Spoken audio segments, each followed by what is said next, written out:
Mondays with Mikey, Murf.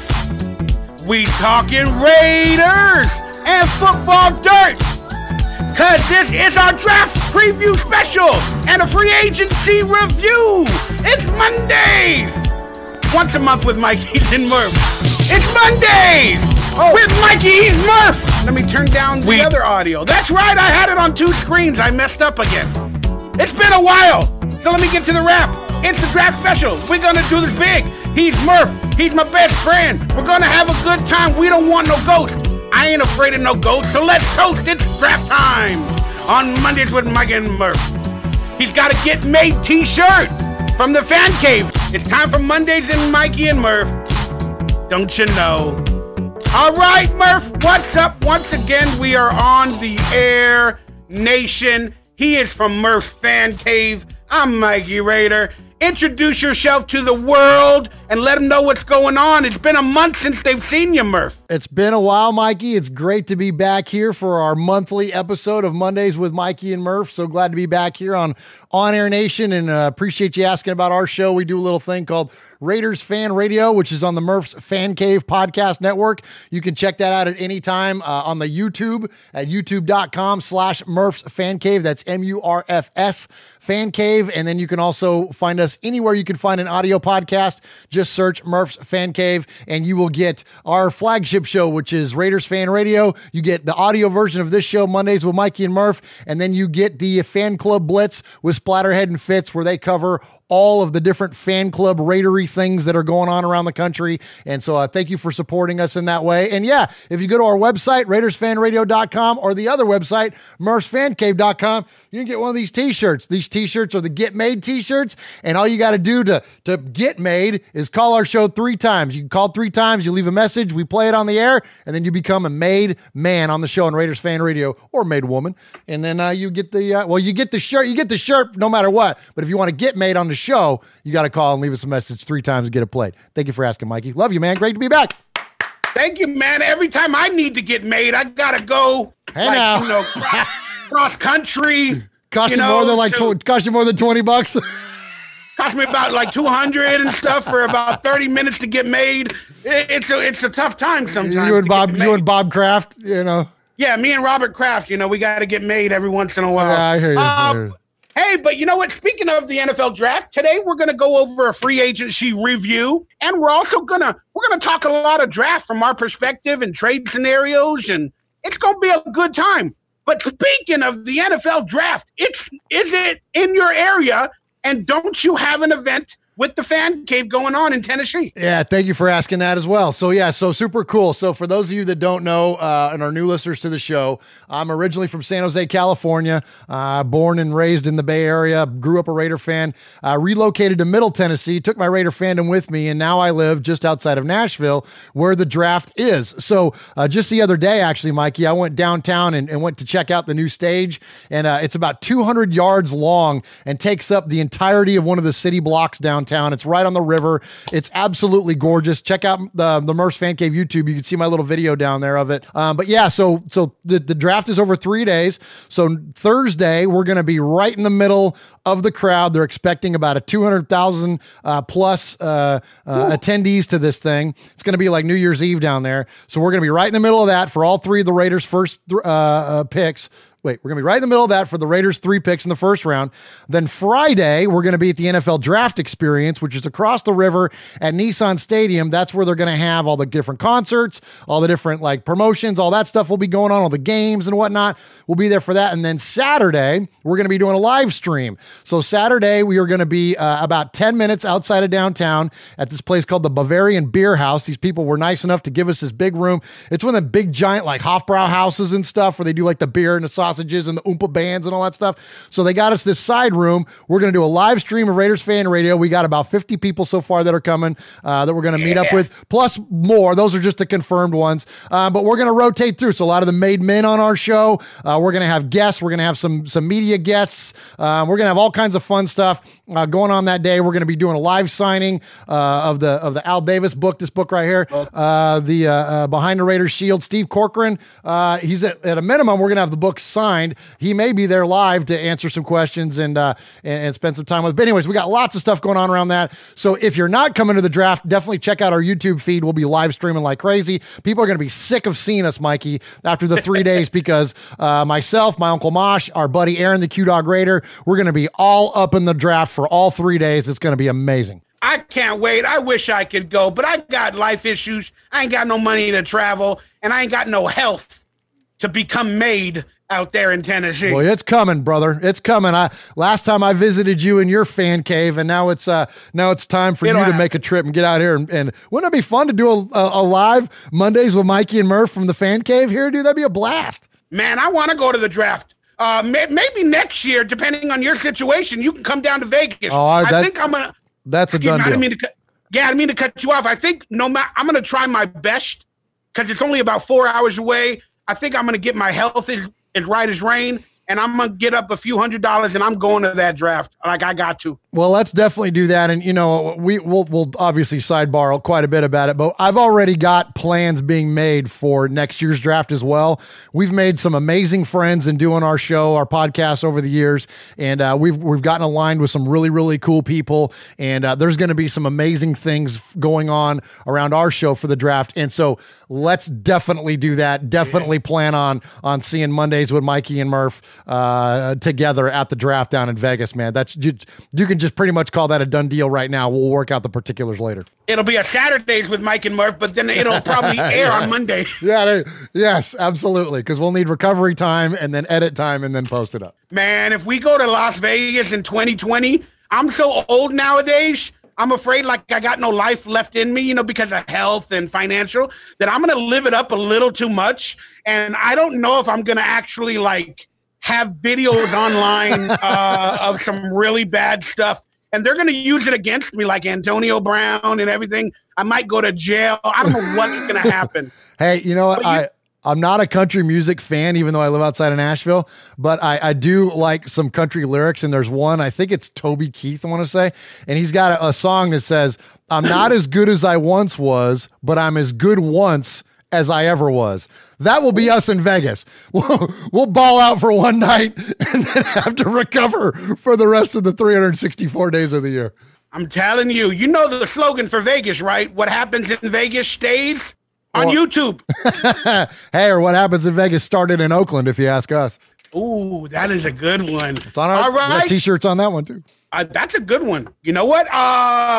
All of Murph's links will be down below and in the forum for you guys to log on and support and respect.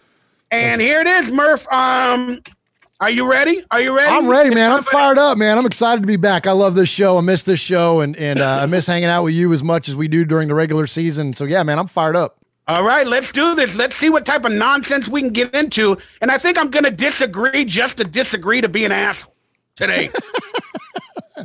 Why not? Why man? not? When people just sit around and agree with each other all the time, it doesn't make that much fun on radio. That's why all these debate shows exist, right? You know what I mean? So to use a Jay Moore term, we're not going to sit around here and wash each other's. It's okay to disagree on stuff. Let's do it. We're going to create some controversy like Antonio Brown on today's show. This is the Antonio Brown special. I'm just kidding. It's time for the headlines, deadlines, breadlines, blow my mind. Murph, I paid my rent. Oh, okay. All right. I paid my rent. I was able to get enough money to pay my rent. So it's all good. There you go. Thank you, YouTube. All right. Let's do this. Bam. First off, I got to change the background picture because Reggie McKenzie is no longer there. So hopefully I can get to that background picture soon. Oh, the one down there. Yeah. Yeah, I got Reggie still you know what? Let's call that his brother, Raleigh. Yeah, it's Raleigh. Raleigh still has a job with the Raiders. If that was Raleigh, he'd be sleeping, though. It's true, but he still has a job with the Raiders. Does he really? Is he still on the staff? I didn't know that. He's still on the staff. That's cool. Crazy fuck. Happy birthday, John Madden. I haven't heard much about you lately. I haven't seen you in public lately. I hope there's no health scare, but damn it, I miss you, and it's draft time, and I've been thinking so much about John Madden playing the video game and all his history. Happy birthday, John. Any words for John Madden? Yeah, I'll be real brief about it. I rhapsodized at length about Coach Madden and his importance in the lexicon of Raider Nation. There is a lot to celebrate in terms of his football life, whether, like you mentioned, the game, and then, of course, his broadcasting career and commercials and all that stuff. But this all started in 1969 when he was hired as the head coach of the Oakland Raiders. And a lot of things that we attest to the Raiders' mystique were John. Al gets the credit for everything, but when you go back and you look at a lot of the things, whether that be, the 3 rules of the Raiders, be on time, pay attention, play like hell when I tell you to, all the different things, a lot of what surrounds the mystique of Raider Nation in the Raiders in the 70s was developed by John, of course, in conjunction with Al. But John will tell you, Al never told me no to anything. He let me do whatever I want to do or whatever I wanted to do. And so John is responsible for a lot of what we still to this day associate with the Raiders. So, it's hard to say that somebody like him is underrated, but I think a lot of times we as fans really kind of underrate the significance and the impact that John Madden had on our football team. It's massive. 100%, man. I'm the video game generation, pretty much. But still, this guy was an amazing announcer. I miss him on Monday Night Football. Him and Pat Summerall, thank you. But happy birthday, John Madden, man. I hope to see you for the Vegas draft or sometime around the Vegas activities. And let's just throw this out there, Murf. I hope maybe if it's the last game in Oakland or the first game, maybe he'll light the torch and he'll sign the torch. I don't know. Yeah, I would. Well, he still lives in the Bay Area, so I think that's entirely possible that happens. So I totally agree with you. Yeah, good call, Mikey. Yeah. We haven't seen him Lechler. Since the rate. I think we'll talk about him later, but Lechler also hopefully is one that lights the torch this year also. He will. All right. I know we don't like to talk about this. This tabloid drama is over with and everything, but we don't hear from Murf, if you don't watch his channel all the time, and you hear from me. So I'd like to get your perspective, Murf, on Antonio Brown after joining the Raiders and the little bit of social media drama against the Steelers. What's your take on this whole subject with Antonio Brown? Well, to kind of walk it through the timeline just real quickly, Juju fired the first shot in terms of this online. You believe that? You believe that? I believe it because I brought it up, numerous times on numerous shows about that picture that Juju put out there of him toe tapping in the end zone, a game that we won, by the way, with Antonio Brown standing behind him at the end zone. I saw the picture, but why does Antonio Brown have to take? Yes, I could call it a shot. I get it.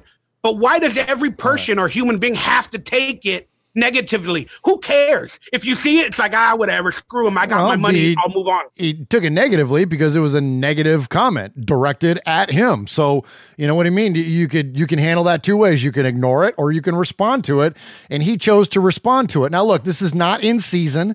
We are in almost the offiest of the off season. When you look at the rest of everything else that Antonio Brown does in terms of his social media, the guy works out constantly. He's going to Derek Carr's kid's birthday party. He's hanging out with his quarterback. He's hanging out with his trainers. He's hanging out at Nike World headquarters. The guy is nonstop working and honing his craft. And so he, hopped on social media to defend himself. I think this is much lesser of a story. And really, frankly, these are the kind of things that once the season starts, these things go away. But there are 2 things about this that I will touch on. Number one is that, look, he's a diva wide receiver. We haven't had a superstar in the building for a long freaking time. Well, sometimes when you get superstars in the building, superstars get attention, and he's getting a lot of attention. So, but I'm okay with that. I think that's what you're going to get when you bring in Antonio Brown. And as long as it's not destructive, as long as it's not keeping him from doing what he's supposed to be doing, and clearly it's not, then no big deal. And I'll tell you, and the other part of it, the other point I want to bring up, something that my Uncle Mosh brought up. And my Uncle Mosh I'm already an old guy, and Uncle Mosh is 14 years older than I am. And he's seen this team and he's seen this sport go through quite an evolution from all the way back into the 60s. And, his point was is that this stuff has been going on forever. The difference is that it's a different medium now, and he brought up when the Steelers called the Raiders the criminal element in the NFL, and they would refer to the way that Tatum and Villapiano and all those players used to play. They took a lot of shots, but they used to do it in the newspaper. And like what Mosh said, look, so instead of hanging up headlines inside the locker room. Instead, now these guys are just battling it out on Twitter for the world to see. But it's the same thing. It's the same argument. It's the same back and forth. It's a rivalry. Good. I'm glad he took it to a Steeler. Take it to the Broncos and the Chiefs and everybody else too, because we don't like them. I don't like Juju Smith-Schuster. He's not a sympathetic figure to me. He's a tool. So you know what, AB? I got you back, man. You want to take shots at this guy? Go for it. But most importantly, ball out on Sunday, because that's how you ultimately shut people up. Scoreboard. Mic drop. On to the next, as Antonio Brown would say. I disagree. I think Antonio Brown caused all of this. Again, I understand there are shots taken by Ben Roethlisberger and by Juju, but Antonio Brown is coming from a place of negativity. I was at this place last year in terms of negativity in my life. So everything somebody said to me or whatever, or Gruden did, I took it so negatively and I responded. And I don't like being that type of person. So, I understand why Antonio Brown would take it as a shot, but I don't think he should have responded. And I think he should have just moved on and been better than that. And that being said, where was my point? My point was he's got everything he wants. You know, he's making dreams come true. He's getting paid. And I get shots taken at me by other Raider video makers on the daily, if I choose to see it that way. There's a couple of shows out there that every time they're like, we're the #1 Raider news show on the internet. Yeah. Well, for many years, I had a slogan on my banner where I called myself the #1 Raider fan news show. And it said that everywhere in my description and everything. So now all of a sudden the show comes out and they say it every time. Could I take that as a shot toward me and my channel? You're damn right I could. But you know what? I'm better than them, whether they're gaining subs or not. I'm better than them in terms of what I do. And Sure. what they do is great. What they do is great as well, you know, and they're coming up. They are the next Raider video makers, and I applaud them. But for me, I'm not going to let it get to me, because I responded many years ago to drama, and I lost channels. So it just ain't worth it. So that's what I wish Antonio Brown would do, was just move on, you know, and know that he's better. But he's jealous of Juju. He wishes he had the love that Juju has from social media and all that other stuff. He wishes he had it. But AB is the villain. Like in Batman, you need a villain. And Antonio Brown is the classic Raider, and he is the villain. And I'm proud he's on this team. Right on. Right on, brother. All right. So, but that brings up a very valid question. How should John Gruden, today they're having their workouts. Mm-hmm. How should, from your opinion, John Gruden or Mike Mayock handle Antonio Brown? Should they say anything about this? Tell him to temper what he's doing, or what? How would you handle this? I would handle this exactly the way that I just referred to John Madden, and the way that he handled the 70s Raiders, which were the most renegade, a group of players possibly ever assembled to play in the NFL. And, again, I'll say his 3 rules. It was be on time, pay attention, and play like hell when I tell you to, because that's all that counts. The rest of this stuff really doesn't matter. If Kenny Stabler wants to stay out drinking all night and study his playbook by the jukebox light and come into the game the next day and throw 3 touchdowns, then what does it matter what he did? You know what I mean? So I think that, look, when John Gruden brought Antonio Brown into the building, he knew exactly what he was getting. And is there a conversation to be had?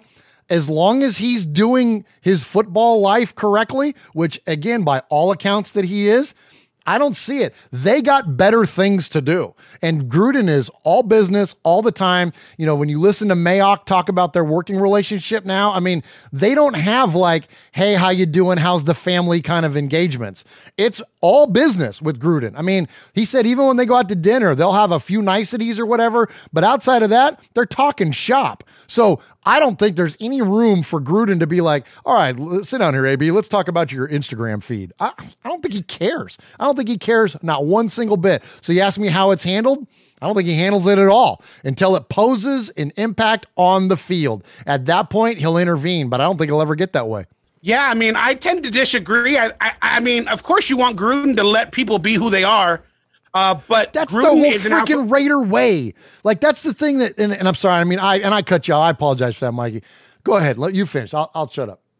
No, that's fine. Go for it. That's the whole point of the Raiders. When you look at Kick Him in the Head, Ted, the Soul Patrol, Otis Sistrunk, the Man from Mars, the Snake, the Assassin, you look at all these players of the 70s and the way that they were built, they were a bunch of misfits. They were renegades. It was wild. That's the Raider way. And we just haven't had anybody for a long time. Yeah, you mentioned it earlier. I thought you said it perfectly. He's a villain. Thank you. That's the reason that Darth Vader comes to our football games, because we're bad guys. Like, I want us to be not liked. I don't want people to like. I don't want to be the darlings of the NFL. As much as I love Derek Carr and the character that he is and the man that he is, from his Christ fellowship to his supporting of charities and all that wonderful the things that he does, that whole shucks thing. I kind of like having somebody like Vontaze Burfict on the team. I kind of like having Antonio Brown. I like us not being liked. I don't want our team to be your bandwagon. I want you to hate us because this is our gang. This is our La Familia, man. Like, I'm totally okay with people not embracing what's going on with the Raider players. That's fine. You know what I mean? So if they want to do things to be more individualistic, to embrace that misfit nature, that villainous approach, have at it, man. Bring it. I love it. I completely understand that way of thinking, because that's what I want. But it is a new day and age, and the NFL and teams are changing. We're moving to Vegas. Again, there's going to be a rebuild. What type of regime will John Gruden have? Does John Gruden want players that, will not listen to him and be renegades? I don't know. I don't know what anybody wants. But the point is, it does hurt players in locker rooms, and it does hurt today's insecure effing players. All of this stuff. Look, this stuff will hurt when you have a spineless coach that can't manage the locker room, when you have a Jack Del Rio that can't handle the personalities and the additional dynamics or the outside pressures that are going on, that's when these things fail. John Gruden is not that guy. John Gruden is not a spineless worm. John Gruden is not the guy that's going to let these outside interferences impact the what's going on the field like Del Rio did. You want to know when you asked me earlier, how should it be handled? And I said, when it impacts the field, that's what I'm talking about. After that game in Washington, and all of a sudden we fell apart and couldn't win a football game because we didn't have the man in house. And I said, we didn't have the man in house to be able to handle business and be able to handle. He couldn't do it. JDR was freaking useless in that. That's not Gruden's MO. That's not Mayock's MO. That Reggie was another, and I'm not using this as an opportunity to pick on Reggie, but he led from a distance. He wasn't a hands-on kind of guy. He was soft-spoken. That's not Mayock. Mayock is out front. He's doing business for everybody to see. He's a soundbite. He's an interview. He's out there, man. This stuff is not going to fester the way that it did a couple of years ago. It isn't going to happen, man. I think this stuff is great. Yeah, but I'm just saying, I love Antonio Brown and I love what he can bring to this team, but you got two alpha males that are going to be a part of the team. And if Antonio Brown can call out former players, Ben Roethlisberger, whoever, because he wants his balls and he doesn't want, like his quarterback to throw him under the bus. I'm not saying Derek Carr would do that, but Derek Carr made the exact statement last year that Ben Roethlisberger made, but Ben Roethlisberger mentioned Antonio Brown wasn't his read in a certain play call. And Derek Carr, for the most part, went online and said how his read took him to another player. He didn't mention the player, but he said, my read took me to another player, and then I threw the interception. So it's just weird. But if it could happen to the Steelers, I'm still afraid that, Antonio Brown can yell at Gruden. If Gruden doesn't, man up and talk to him or handle it a little bit right now, that he'll yell at Carr for throwing a bad pass or something. I don't know. I just think something does need to be handled. So Antonio Brown will go, that's my boss, and I got to respect him a little bit. I don't know how, but go for it. The honeymoon is not going to wear off quick enough for that to happen. We're going to have our last year in Oakland. There's going to be an amazing scene around the Oakland Coliseum for the last year. And by all accounts, we're going to be better. I'm not going to say we're going to be a playoff team, but we're going to be significantly better than we were this last year. So you're going to have that. Then you're going to have the gloss of the first year in Vegas. There's not going to be any room for any of this malcontent or these types of behaviors. And then you're going to have your second year in Vegas when all this stuff should really be coming together. I mean, we should be, according to the timeline, a favorite in the AFC by far by then. Brady will have about aged out. Phillip will probably be gone by then. It's going to be like, I'm hoping it's us and the Chiefs battling it out for the division and for the AFC title by then. There's not going to be enough room in there to let this pettiness evolve. You know what I mean? Because frankly, like all that stuff you talked about with Ben and all that, it's all pettiness. And Ben is a petty guy. And clearly Antonio Brown can be as well. But look and that's the other thing too, is that the people that are absolving Ben Roethlisberger of any responsibility in this are absolutely looking at this with blinders on, because Ben Roethlisberger has been a tool for a long, long time. And for whatever reason, he gets the kind of the benefit of the doubt on a lot of this stuff from the fan base and from the NFL and then the reporters and all that. But he's a jerk off, man. This is not a good fellow we're talking about. Ben Roethlisberger is not a good person. You know what I mean? Yeah, you're right. So I don't think it'll be as bad as, I always worry about everything a little too much, but you're right. Derek Carr learned from his mistakes on social media. And now that Antonio Brown's with a new team, he kind of had his butt handed to him these previous months. So I think Antonio Brown and Derek Carr and Gruden, again, they're going to build a relationship where it'll be in-house. If there's any issues, at least for the first year or two, it'll be in-house for the most part. All right, let's move on. Real quickly, should the NFL fine players for Twitter activity or messing up their brand or costing them money? I'm gonna give you another analogy that my Uncle Mosh brought up. My Uncle Mosh is also not only a career coach but a career teacher. And I asked him one time about kids using their devices, their phones and stuff in school. And I go, "What do you guys do about that?" And he goes, "We encourage it. We just let them use it." He's like, it's a part of life now. Like, you can't fight it. So you're either going to fight the system or you can just embrace it and just let them, now you can't let it be distractions, and you can't let them, obviously, completely compromise the integrity of the classroom. But in terms of like usage, you can't do anything. So what do you do on something like this? I think you just let it happen, man. And yeah, if you do something, you haul off and give some vulgar rant or some racist tirade or, say something overly, aggressive towards women or whatever, you know what I mean? Anything like, obviously, yeah, then the NFL can invoke the, contract or conduct detrimental to the league, whatever. Sure. But as far as usage and all that kind of, you got to let it happen, man. It's the world we live in now. Like it or not, it's it. I think the NFL, real quickly, I said in another video, I think the NFL should fine during work hours. If there's any tweets or anything like that, they should build a social media department, the NFL, to look at these tweets during work hours, whether it be practice hours or whatnot. So then that way it's relegated to their off time.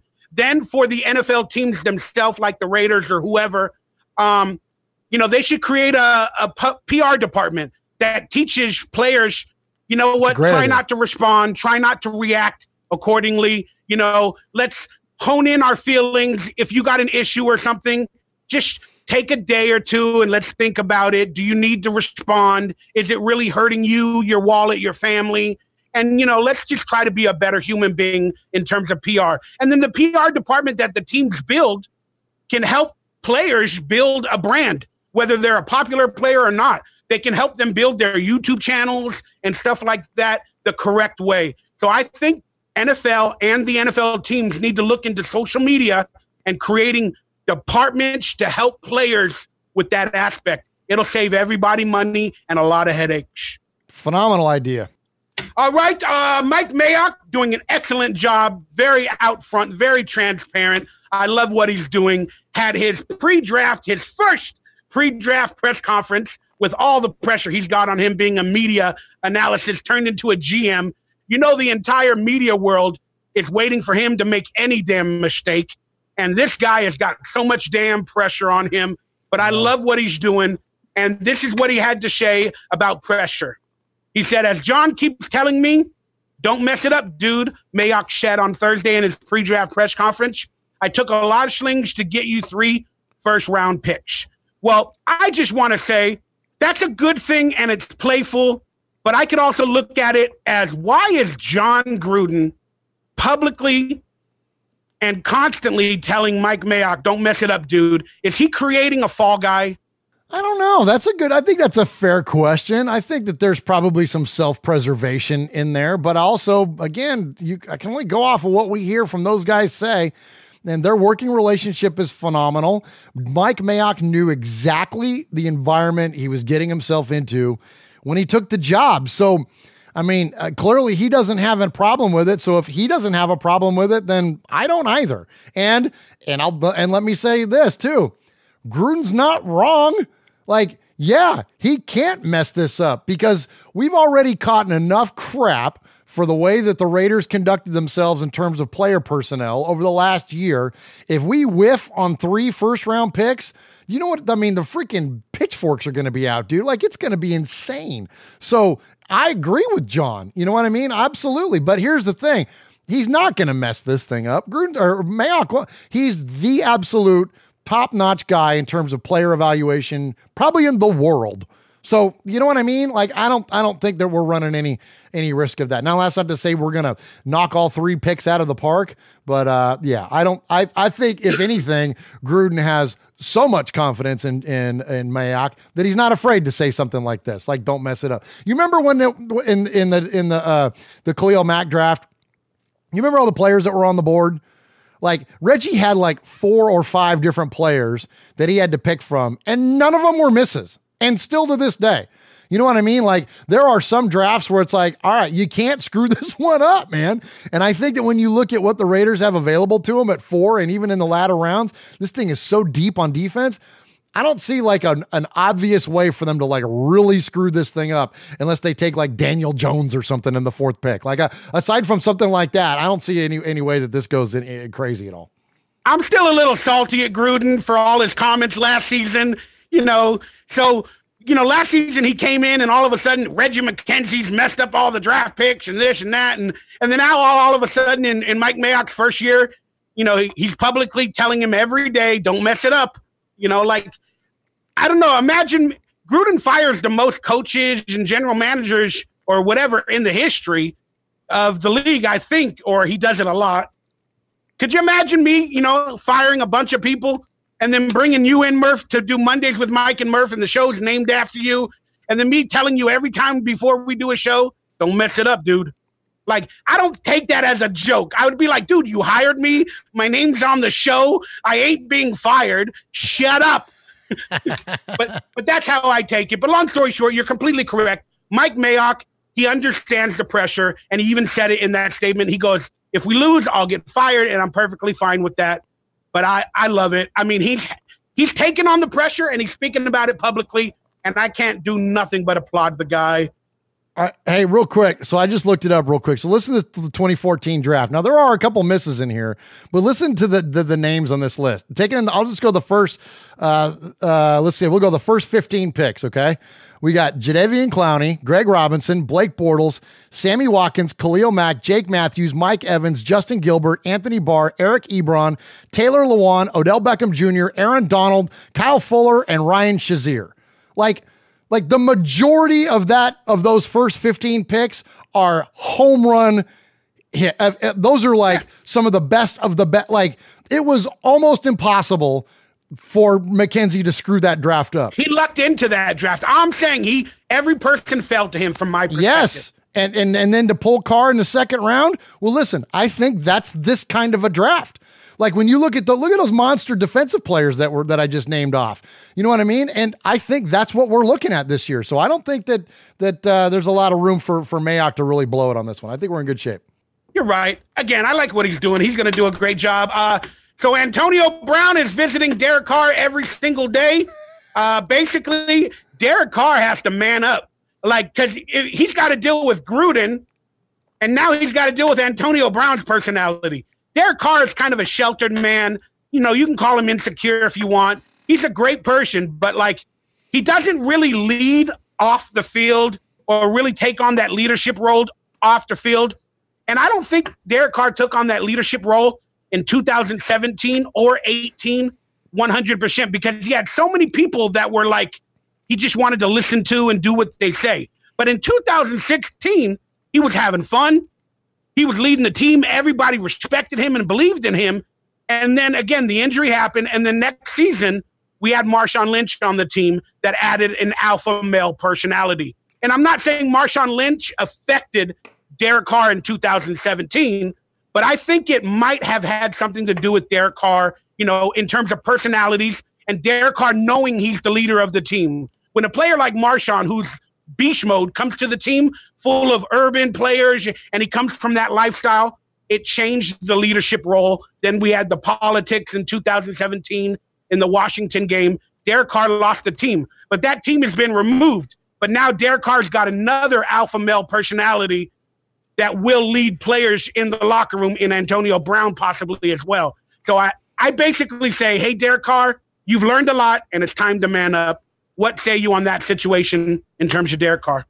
Yeah, I mean, I don't know if I necessarily agree with the off the field stuff. I think that if anything, he's proven that he is a leader, and he's a leader in the community, and he's a leader in charities and fundraising. And I mean, he's up there with Russell Wilson in terms of what he does in terms of community outreach. No, yeah, he's a great man. Absolutely. And Marshawn's like that too. And Marshawn does an amazing job in what he does for the, for all the different local entities that are in Oakland and everything that he supports in that way. But so I think I'm proud that Derek Carr's our quarterback. I think he is a good man.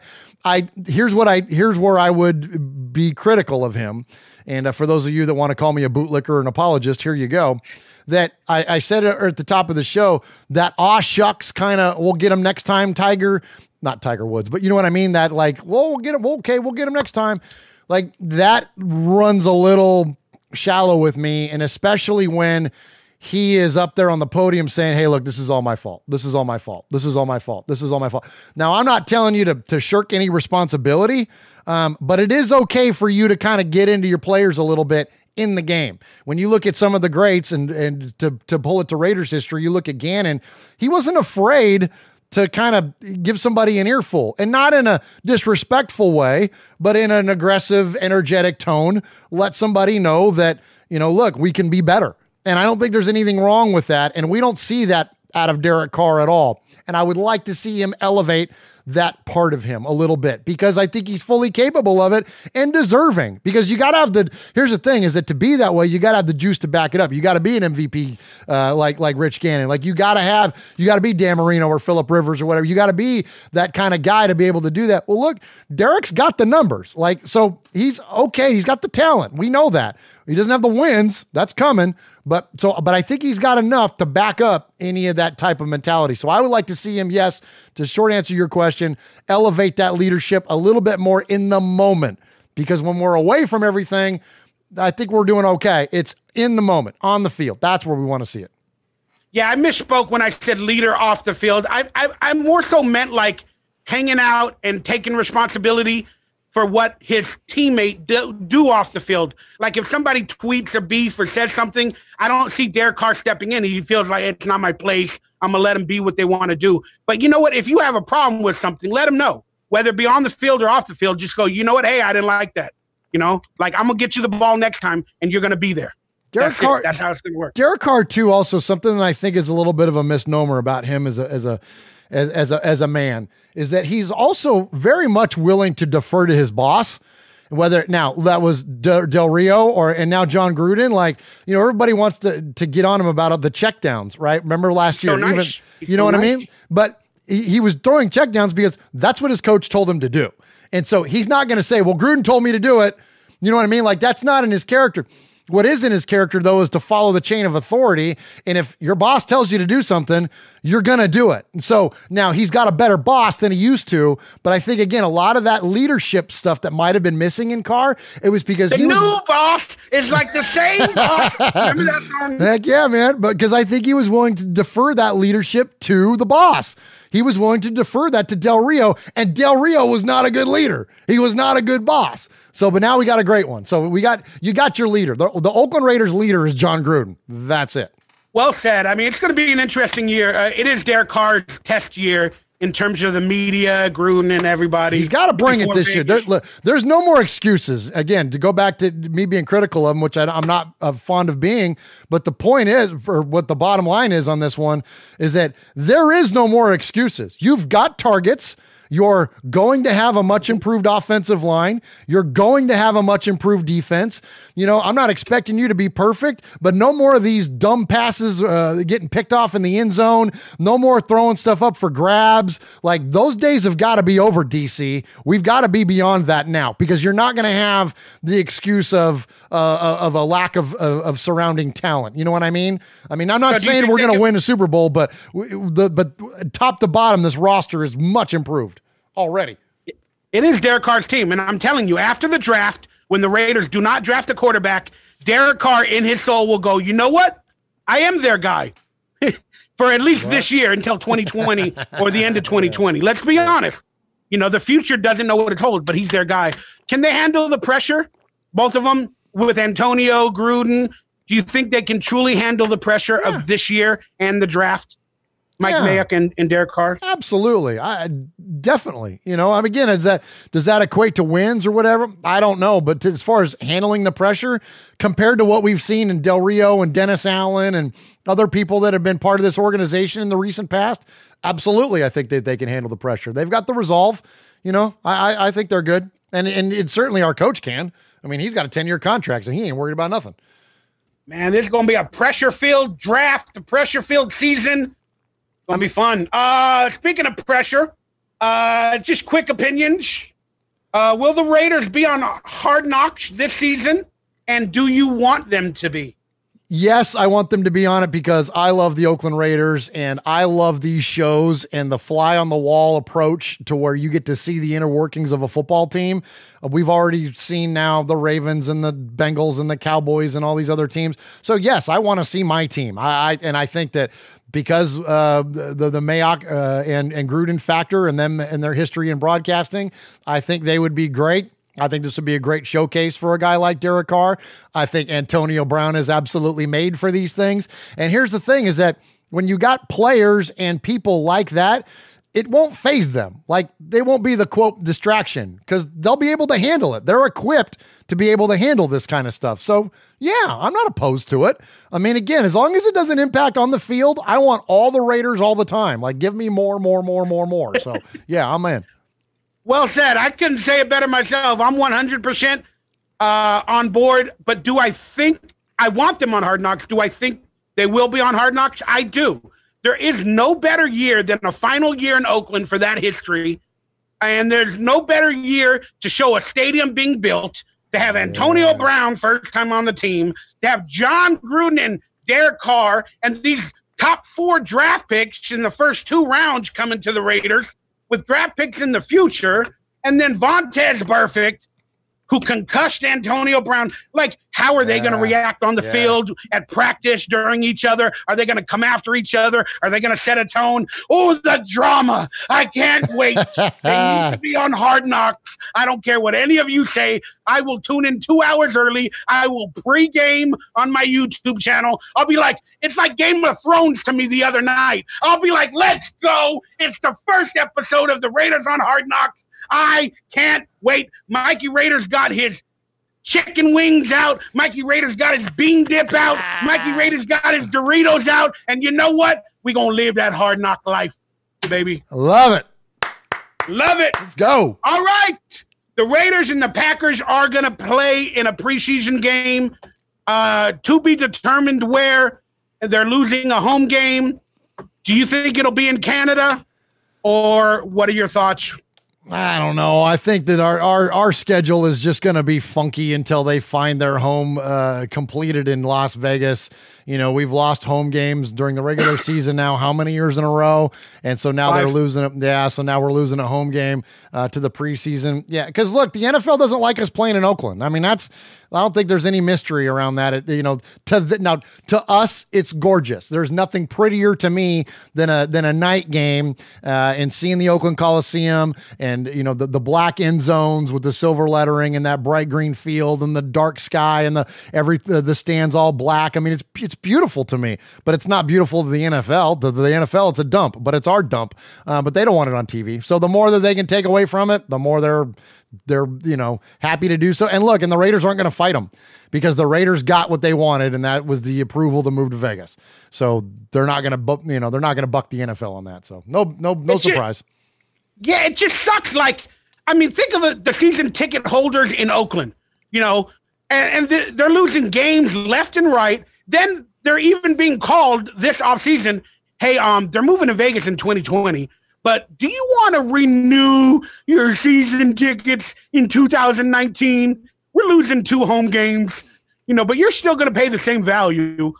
Like it's just kind of like it's another dig at the people that pay for the Raiders. It just annoys me. The entire NFL is a dig at the people that pay for its product, man. That's the bottom line, man. This is a big, ugly business. You know what I mean? Of the NFL. And so, we got a choice. We can either turn it off or turn it on, and we turn it on every week. We'll be the Canadian Raiders for at least 1 week. There you go. Why not? There's the preseason schedule. It's been announced. We start week 1 at home versus the LA Lambs. Week 2, we go to Arizona, where Kyler Murray might be their quarterback after the draft. Well, that'd be a storyline. Yeah. That's a storyline right there. Week 3, we got the mishandled Aaron Rodgers, who likes to go against his coach's wishes and make play calls, according to the reports, in week 3. Week 4, we've had Seattle 4 years in a row or 5 years in a row where Derek Carr became the starter. So there it is. That's the preseason. Any one of those games that you're looking forward to the most? I don't really get too fired up about the preseason. I don't know, that Kyler Murray matchup could be interesting, I guess, just to see if he's he's going to play, right? Whether he's a first round pick or not, whether if he starts the pick, yeah. So I mean, he would be, even if he doesn't start the game, he'll be in the game. But I don't, what? There's something about that week 4 game. I don't know why, but there's something about going to Seattle, where they hate us and we hate them still. That's some old school AFC West rivalry right there. And, I like seeing the Raiders play up there. I don't know what it is. It's just something, it just brings up so many old memories or something for me, that I just like the Raiders playing up there. Plus I like week 4 games because I like seeing the guys that are lower on the depth chart. We had an interview this last week with Rashard Davis, who is a slot receiver for the Raiders. He was on the practice squad, and now he's going to be playing for that 5th spot to elevate up off the practice squad. That's a game where Rashard Davis will factor in heavily. So I like those kinds of games because we get to see him play a whole bunch. You know what I mean? There's a couple theories or rumors that won't happen about Russell Wilson being traded to the Raiders in response for Derek Carr. It's like, but could you imagine if the Raiders drafted a quarterback at number 4, like Dennis Haskins or Kyler Murray, and then he has to play that 4th game because the starters will play the week 3 game. And then imagine like Kyler Murray on the Raiders playing against Seattle and winning that game by like 5 touchdowns like Derek Carr did. Would he be the starter? Like Derek Carr won the job many years ago. It's just funny to talk about. We're going to trade for Russell Wilson. We're going to draft Kyler Murray, and then we're going to give away next year's draft and bring in Baker Mayfield just so we can have all of the undersized, big arm, elusive quarterbacks in the NFL. That's our goal. Somebody said we're going to pick up Kyler Murray. We're going to trade for Russell Wilson and keep Derek Carr. So you got 2 quarterbacks at 20-something million apiece, 25 million apiece, and then you got a rookie quarterback. I love these theories, and mine are fun to laugh at too. Sometimes mine don't make sense. All right, but who cares? Isn't Madden. Pick 3 games that you think will be in prime time, like Thursday night football, Monday night football. From that list and why. Wow. Okay. Well, definitely KC has got to be a prime timer, right? That's the home or away. Oh man. Well, let's see. Gosh, I think we're going to get another one of those early primetime games, like the back half of the Monday night doubleheader. We seem to like to play the Chargers in that game. So let's go Chargers at home. We'll see. No, wait. We opened though against the Rams last year, though, in that Monday night. So I'm going to say the Chargers in LA will be the Monday nighter. And then later on, we'll have an away at KC that will be a primetime game. And then and this is just purely from my fandom talking, I'm going to say that we'll have it won't be a Sunday night, but maybe like a Thursday night game at MetLife Stadium against the Jets. Like that's what I'm hoping that one fits into my personal schedule because we have so many friends in the Northeast that are for the New Jersey chapter of the Black Hole guys, our buddy Monster Mash Ken. Like there's amazing Raider fans in New York, New Jersey, all over that area, even all the way up in upstate New York, whatever. So, and a lot of those folks are all planning on coming to that game. So it really will be like a little bit of a family reunion for us at that game. So I'm hoping that one is not like, Christmas Eve or something. I hope it's a good scheduled game so that we can all travel to go to it. A Thursday night game in New York, man, that would be a blast. I think maybe the home game versus Kansas City in the final game in Oakland might be that game, whether it be on Monday night. Yeah, duh. I'd probably put Kansas City as the final game of the season. I don't know. Or Denver. Or Denver again, any division rival for the last game in Oakland on primetime. Absolutely. Great call, Mikey. And then I could see the Bengals, needing a game on primetime. So them throwing the Raiders and the Bengals, and the storyline would be Paul Gunther and Vontaze Burfict, on a Thursday night game or a Sunday night game, if you will. Or depending on where it falls in the schedule and how well the teams are doing, you watch that Chicago game be the Sunday night game because they love Khalil Mack. The whole that's world. London. That's London. Oh, the that's Chicago London. Game is London. Oh, is it really? Well, there you go. That's the London home game that we're losing. Oh, and that can't be prime time because of the hours. No, that'll be early. Okay, well, never mind. Well, then that's good. Now we don't have to hear a Khalil Mack honk fest then. I'm glad you knew that.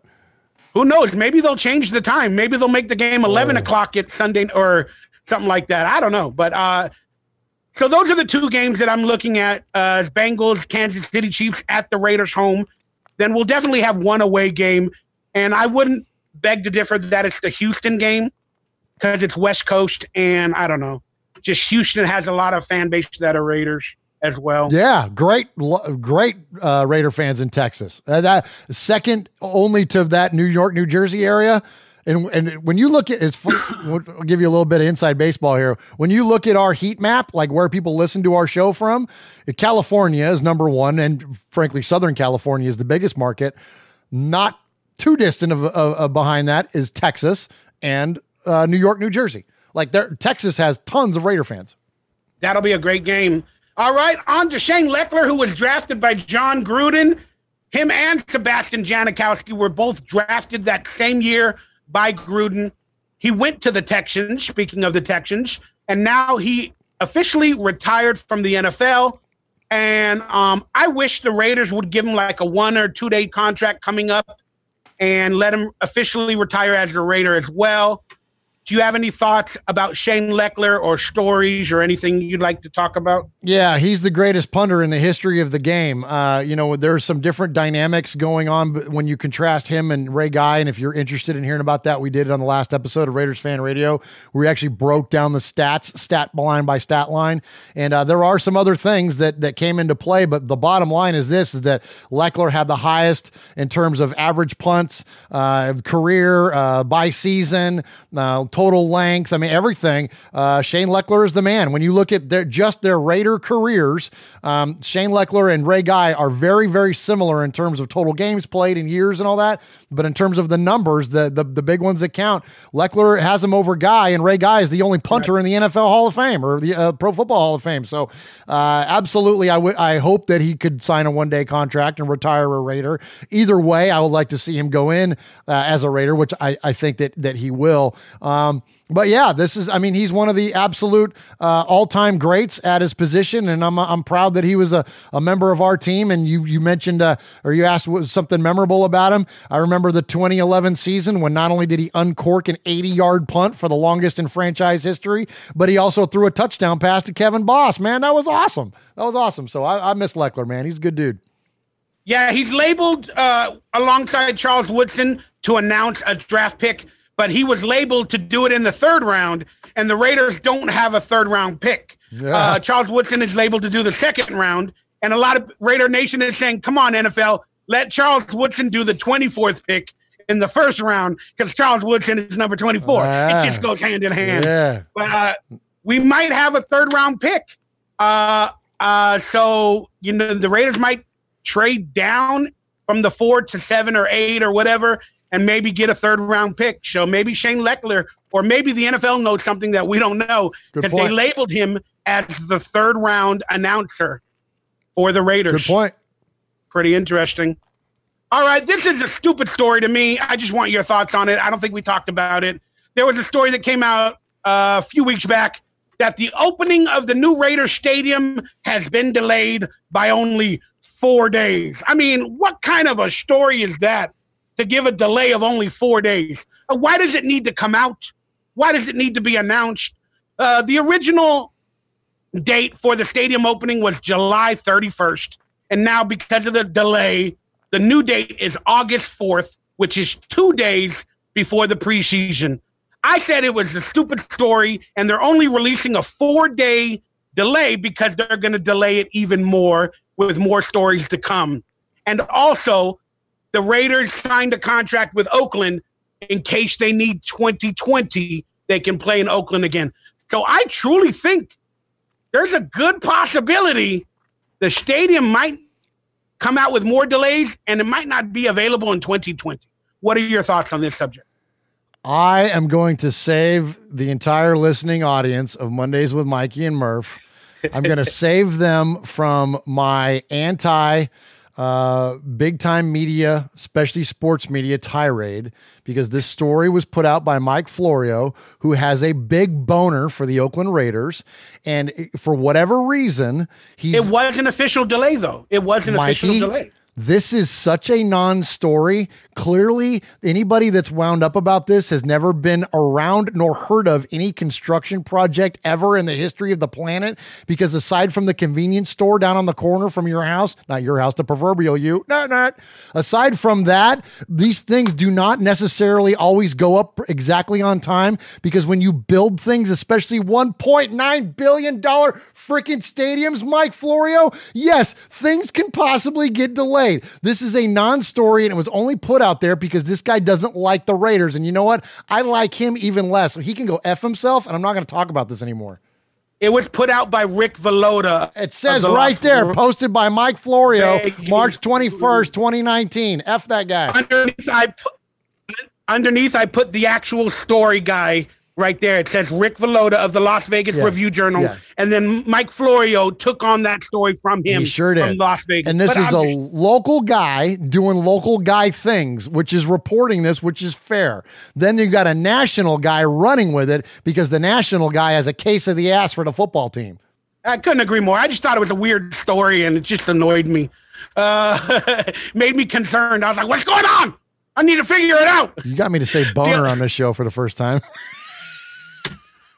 You've said it a bunch of times. Boner? Not you, the proverbial you. The Alliance of American Football suspended after 8 weeks. I mean, what are your thoughts on this? How could they have fixed it? What went wrong? I kind of enjoyed it, man. And I was a little saddened by the way they treated their players at the end.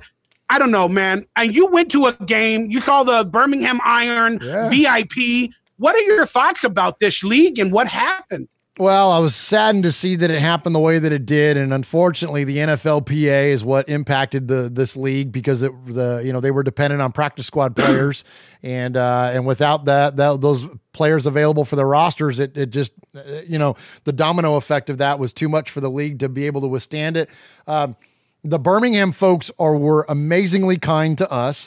They were wonderful hosts and invited us not only to attend the game, but to sit up there in the luxury suites and wined and dined us and really, I mean, rolled out the red carpet for your buddies at Raiders Fan Radio, man. It was absolutely awesome, and we were very proud to have our show be affiliated with them and their football team. And when this happened, I reached out to those folks and kind of gave my condolences on the fact that the league folded up. And, we've still remained friends with those folks. And in fact, the councilman, William Parker, who was instrumental in getting the iron to Birmingham, he's going to join us up here in Nashville for the draft, and he's going to be on the show. And he's got another announcement that I can't tell you what it is, but I can tease it a little bit. He's got another big time announcement in terms of football in Birmingham and what's going on. And XFL. So I'll just leave it at that. That there's something else big going on. But yeah, this was sad. But I can't speak for the other teams in the league. But Birmingham is going to dust itself off, and it's got some amazing other things going on in that city in terms of football. So they're going to be, I think, okay for the long run. But you mentioned the XFL. I'll say this on that front, Mikey. No one was smiling more than Vincent K. McMahon when this announcement came out, because, there was going to be some competition for spring football for him and that XFL league. Well, now that competition is now gone. So, and the AAF was viable. Like, it was a good product. These were good players, and this was good football, good spring football. So, you eliminate that from the equation, and the door's wide open for the XFL. So I'm interested to see what they're going to bring.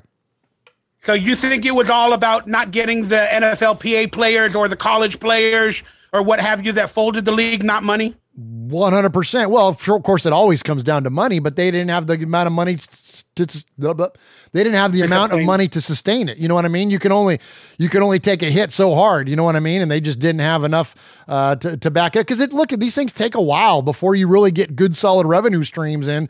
Because like the games, you see them on TV, or like even the one I went to. I mean, there was a smattering of a few thousand people there. Well, you put a few thousand people in the freaking, at Legion Field, and it looks like there's no one there. You know what I mean? A place that can hold, 70,000 people, and you got 2,000 people there. You know what I mean? It doesn't look like there's any, to build up a fan base takes time. So you can't do this stuff overnight. And until you build up a fan base, you don't have the revenue stream to be able to take a hit like the NFLPA shutting them down. But here's what I am shocked about, though, Mikey, is that being that these games were on NFL Network, these games are clearly endorsed by the NFL. Why wouldn't they let them? Why wouldn't they let them? You would think that this stuff would have gotten figured out long before the league got underway. But, the NFLPA, this is just, look, if there's anything, this is evidence that the NFL Players Association does not operate in coordination with the league of the NFL all the time. Like, they were two separate paths here, and that separate path cost this league, unfortunately. If they had more money, and I believe Charlie Ebersol and Bill Polian, who created the league, they didn't do a good enough business job, because after the first week, they were literally broke, and they had to bring on Tom Dundon to give them like $250 million. Who's the guy who shut it down? Why didn't they go to Silicon Valley? People like Jeff Bezos of Amazon, or these website corporations, or these streaming media people like Netflix or whoever, and they could have created a league where bringing subscribers, to their streaming network, and they got hundreds of millions of dollars.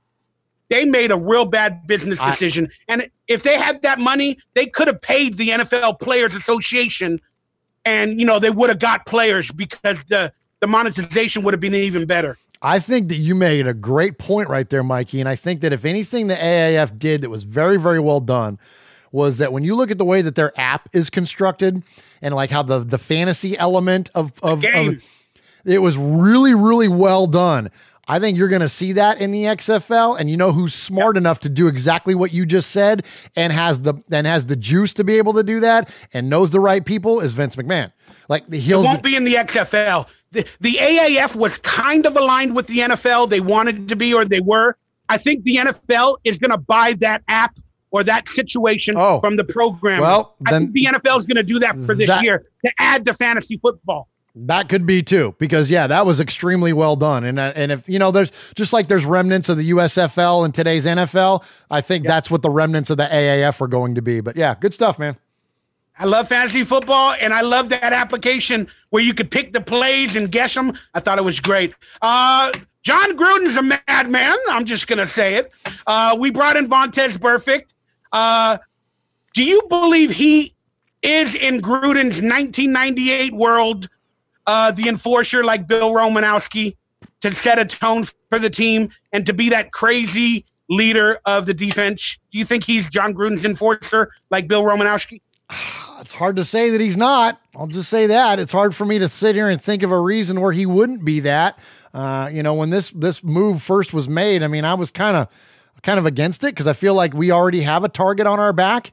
And so the last thing you want to do is subject the team to increase penalties or increase flags. But then, after really thinking about it, are we really ever going to not be that team? Like, is it one extra guy going to make a big difference, between an index card or not? Like, that stuff happens to us, whether Vontaze Burfict is on the team or not.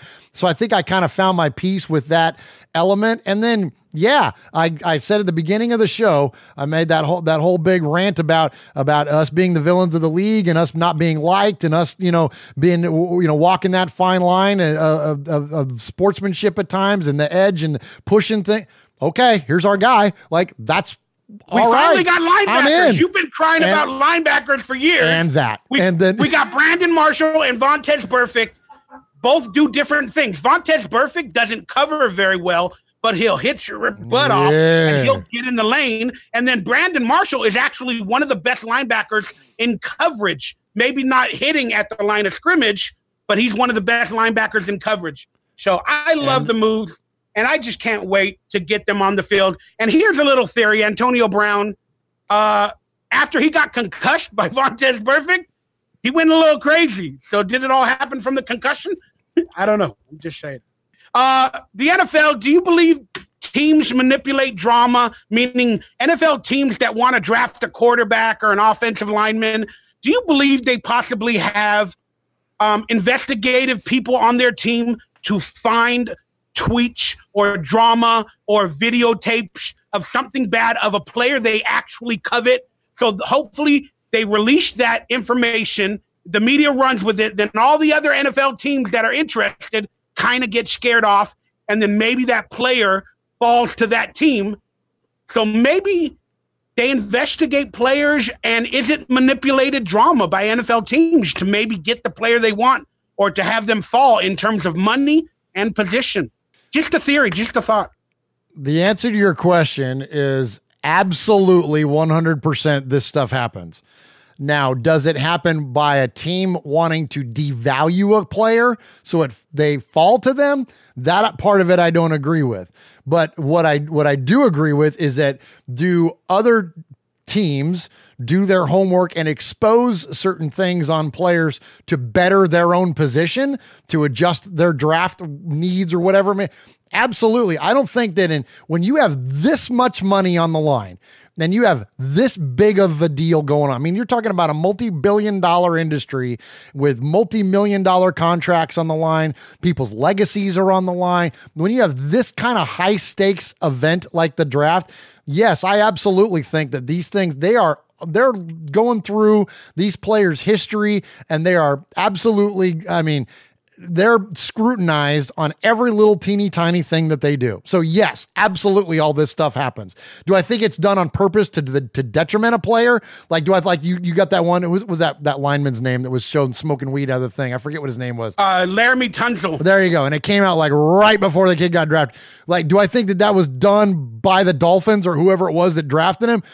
No, I don't think it was done by them. He went to a team that does drugs. But the Miami Dolphins coaches had drugs all on videotape as well. But look, somebody, that uncle of his that let that video out, he got paid by somebody. Like, so who was it? Well, I don't know. But would it be some... saying the Dolphins maybe like, we want him, we need him. I don't think it was done by the Dolphins, but you get my point, though, and I get your point, is that, this stuff is definitely out there. And look, that's why you got to be squeaky clean, man. That's why they ask him all those questions. Because look, when you're it's a little bit less now than it was, but think about like what Jamarcus Russell did to our Raiders. Okay, now the contracts are different now, so you can't negatively impact a football team in the same way that you did once upon a time. But look at how far that one pick set our football team back. I mean, it set us back for what, 5 years? And I'm being conservative, maybe longer. Like, it has such massive detriment to a team to whiff on these guys that, yes, you have to unturn every little teeny tiny thing.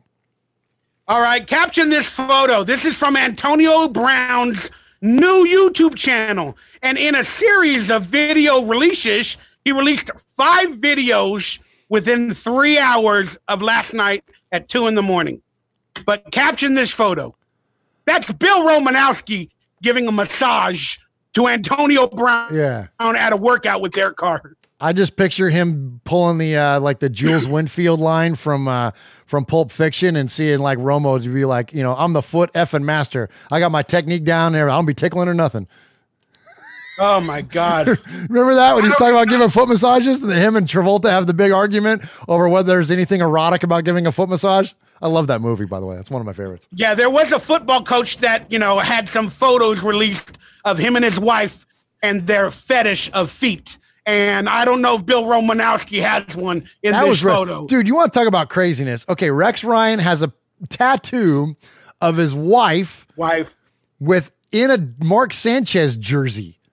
Like, as she's nude, except the only thing she's wearing is a Mark Sanchez jersey. And, like, her foot is like, that's some odd stuff. Rex Ryan actually lives here in Nashville. One of my buddies met him at a Nashville Predators game not that long ago. Got a picture with him and stuff. But he's an odd bird, man. Like, even if that's your thing, I mean, whatever. People are into different things. I don't begrudge you. Whatever you do, what you do. But you want to tattoo it on your arm? Like, it's a little odd. I don't understand Bill Romanowski being at a workout with Derek Carr. He's not. I don't think he's on staff of the foot department for Antonio Brown to work out his muscles and his feet.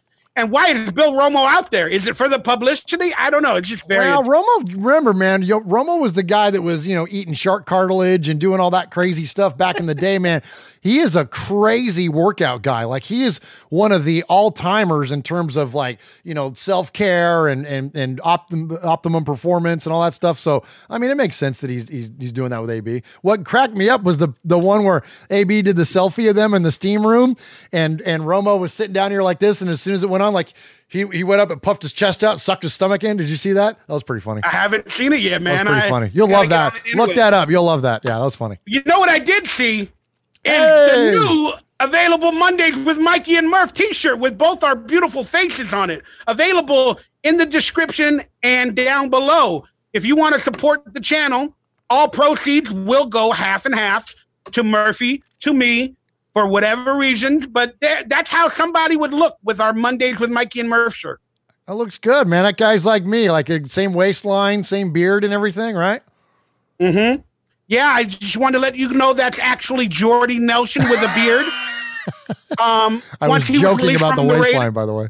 Once he was released, or he quit the Raiders and announced his retirement, he let everybody know what show he's a fan of. There you go, and it right was on. That actually is a really cool shirt, Mikey. Kudos to you on that, man. That's a cool looking shirt. You designed it, so I have to give you all the credit. Well, the logo, but you put it on the dark colored shirt, the charcoal gray shirt there, man. That looks legit. The program did it. Don't worry, I didn't do nothing special. All right, this show is getting long because we haven't done it in a while. Okay, I'll talk fast. We're going to push. No, there's no problem. Unless you have to go, you let me know. But we're going to get into free agency. This is our draft preview portion. We're going to get into the Raiders free agency because we haven't talked to Murf post free agency. And we want to find out your opinion, your grades, and what's going on in terms of free agency. So here it is on screen. These are the additions on defense. And let's just go through each one, and I'm going to ask you for your advice on, them being picked, and give me a grade from A through F and Y or whatever. So let's start with the addition of defensive end Alex Barrett to the Raiders. He is from the AAF. Yes. Depth player, probably practice squad, C+.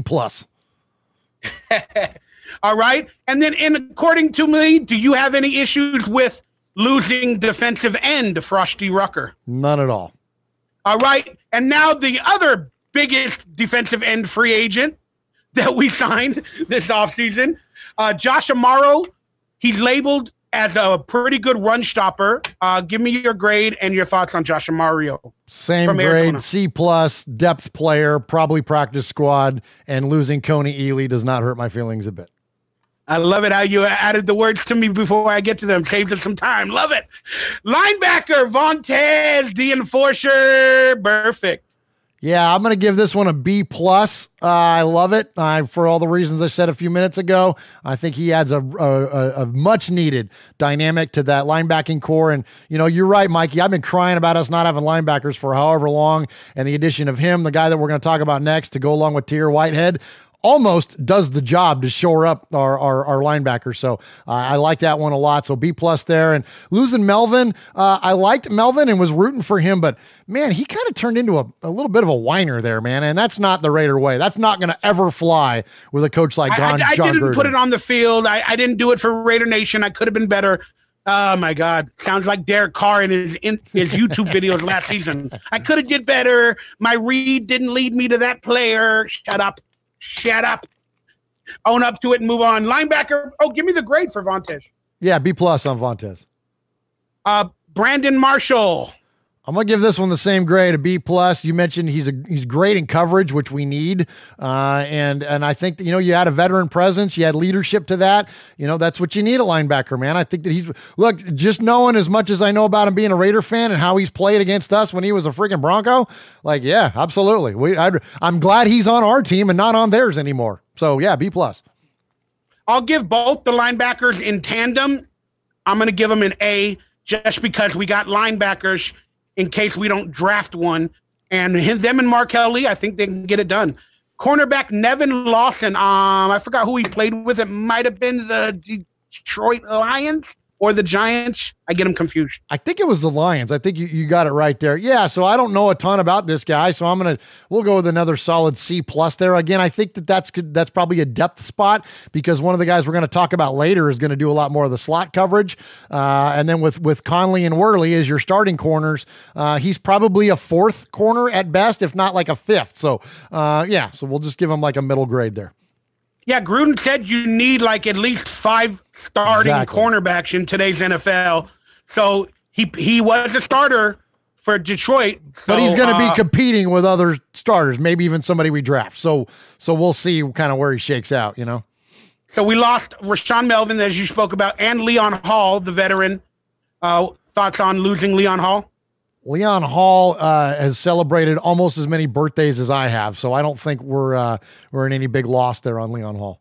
And a lot of these players are on one-year deals, so that proves that John Gruden is not afraid of another rebuild, technically, in 2020. Safety Curtis Riley from the New York Giants. Yeah, another guy that's going to give us some depth there. I don't think we're done at safety, so I think that I think that he's another depth player. So we'll give him we'll do another C plus there on those depth players. All right, we lost Marcus Grillcrest, another player that was on a Gruden one-year deal, if you will. Any thoughts about losing him? No, I mean he was a nice player and he had some nice plays, but far from impact. And we need impact safeties, man. When you got the Chiefs on your schedule and the amount of weapons that they have, you got to have somebody that can have an impact in the secondary. And he didn't quite have it. So correct. And then the big free agent safety signing, LaMarcus Joyner. Yeah, from the Rams. I'm going to give this one an A. The only reason I don't give it an A plus is because he's a smidge undersized, but there's a lot of evidence in the past of undersized undersized safeties still playing incredibly well in the league. Guys like Bob Sanders is who reminds me of. You go back and look at the old Indianapolis Colts defenses, man. Bob Sanders was almost, if not the entirety, the leader of that defense, certainly with the tone setting of that defense. And to me, that's what LaMarcus Joyner is, man. I think that he's a great player. And I think that he can, the part of his game that I like most is that he can come down low and cover. Like, you think about like Tyrann Mathieu, like a player like that. So he can come down and cover the slot. So because look, when you got, again, to bring up the Chiefs, he's not going to be like covering Kelsey. I mean, there's like a foot size difference between him and Kelsey. But when you look, the NFL is loaded with teams that bring guys like freaking Edelman down to play the slot. Well, there you go. Now you put LaMarcus Joyner on him and we're golden. So I think that was an incredibly important move for the team. And because he's going to play down low, I'm not going to say a lot, but frequently, more so than maybe what some other safeties do, That's why I think that we're not done at safety. And because here's the other thing, you're not going to have two undersized safeties starting. You're not going to have Carl Joseph and LaMarcus Joyner be your two. It's like the Munchkin land back there, right? Like that was the joke. Yeah, that was the joke. You know what I mean? So, they got the lollipop kids back there. So you're not going to go entirely that way. So I think that we're not quite done. I think that maybe somebody like a Nazir Adderley, big safety out of Delaware, could be available to the Raiders late in the first round or second round. That's maybe somewhere that we'll go with that. But other than that, represent the Raider Lollipop Kids, the Raider Lollipop Kids, the Raider Lollipop Kids. I'm sorry, Reggie Nelson, maybe 2 years too late, but he's gone. Any thoughts on Reggie Nelson, who did lead the team in tackles every season he was a Raider? Which just means that the guys in front of him were getting open and catching the football before he arrived late to tackle them. So no loss there. Well, obviously there's a loss of a veteran presence there. And as a leader and as a member of the team, he was a great guy. But as a player, I mean, look, it happens to everybody. Father Time is undefeated.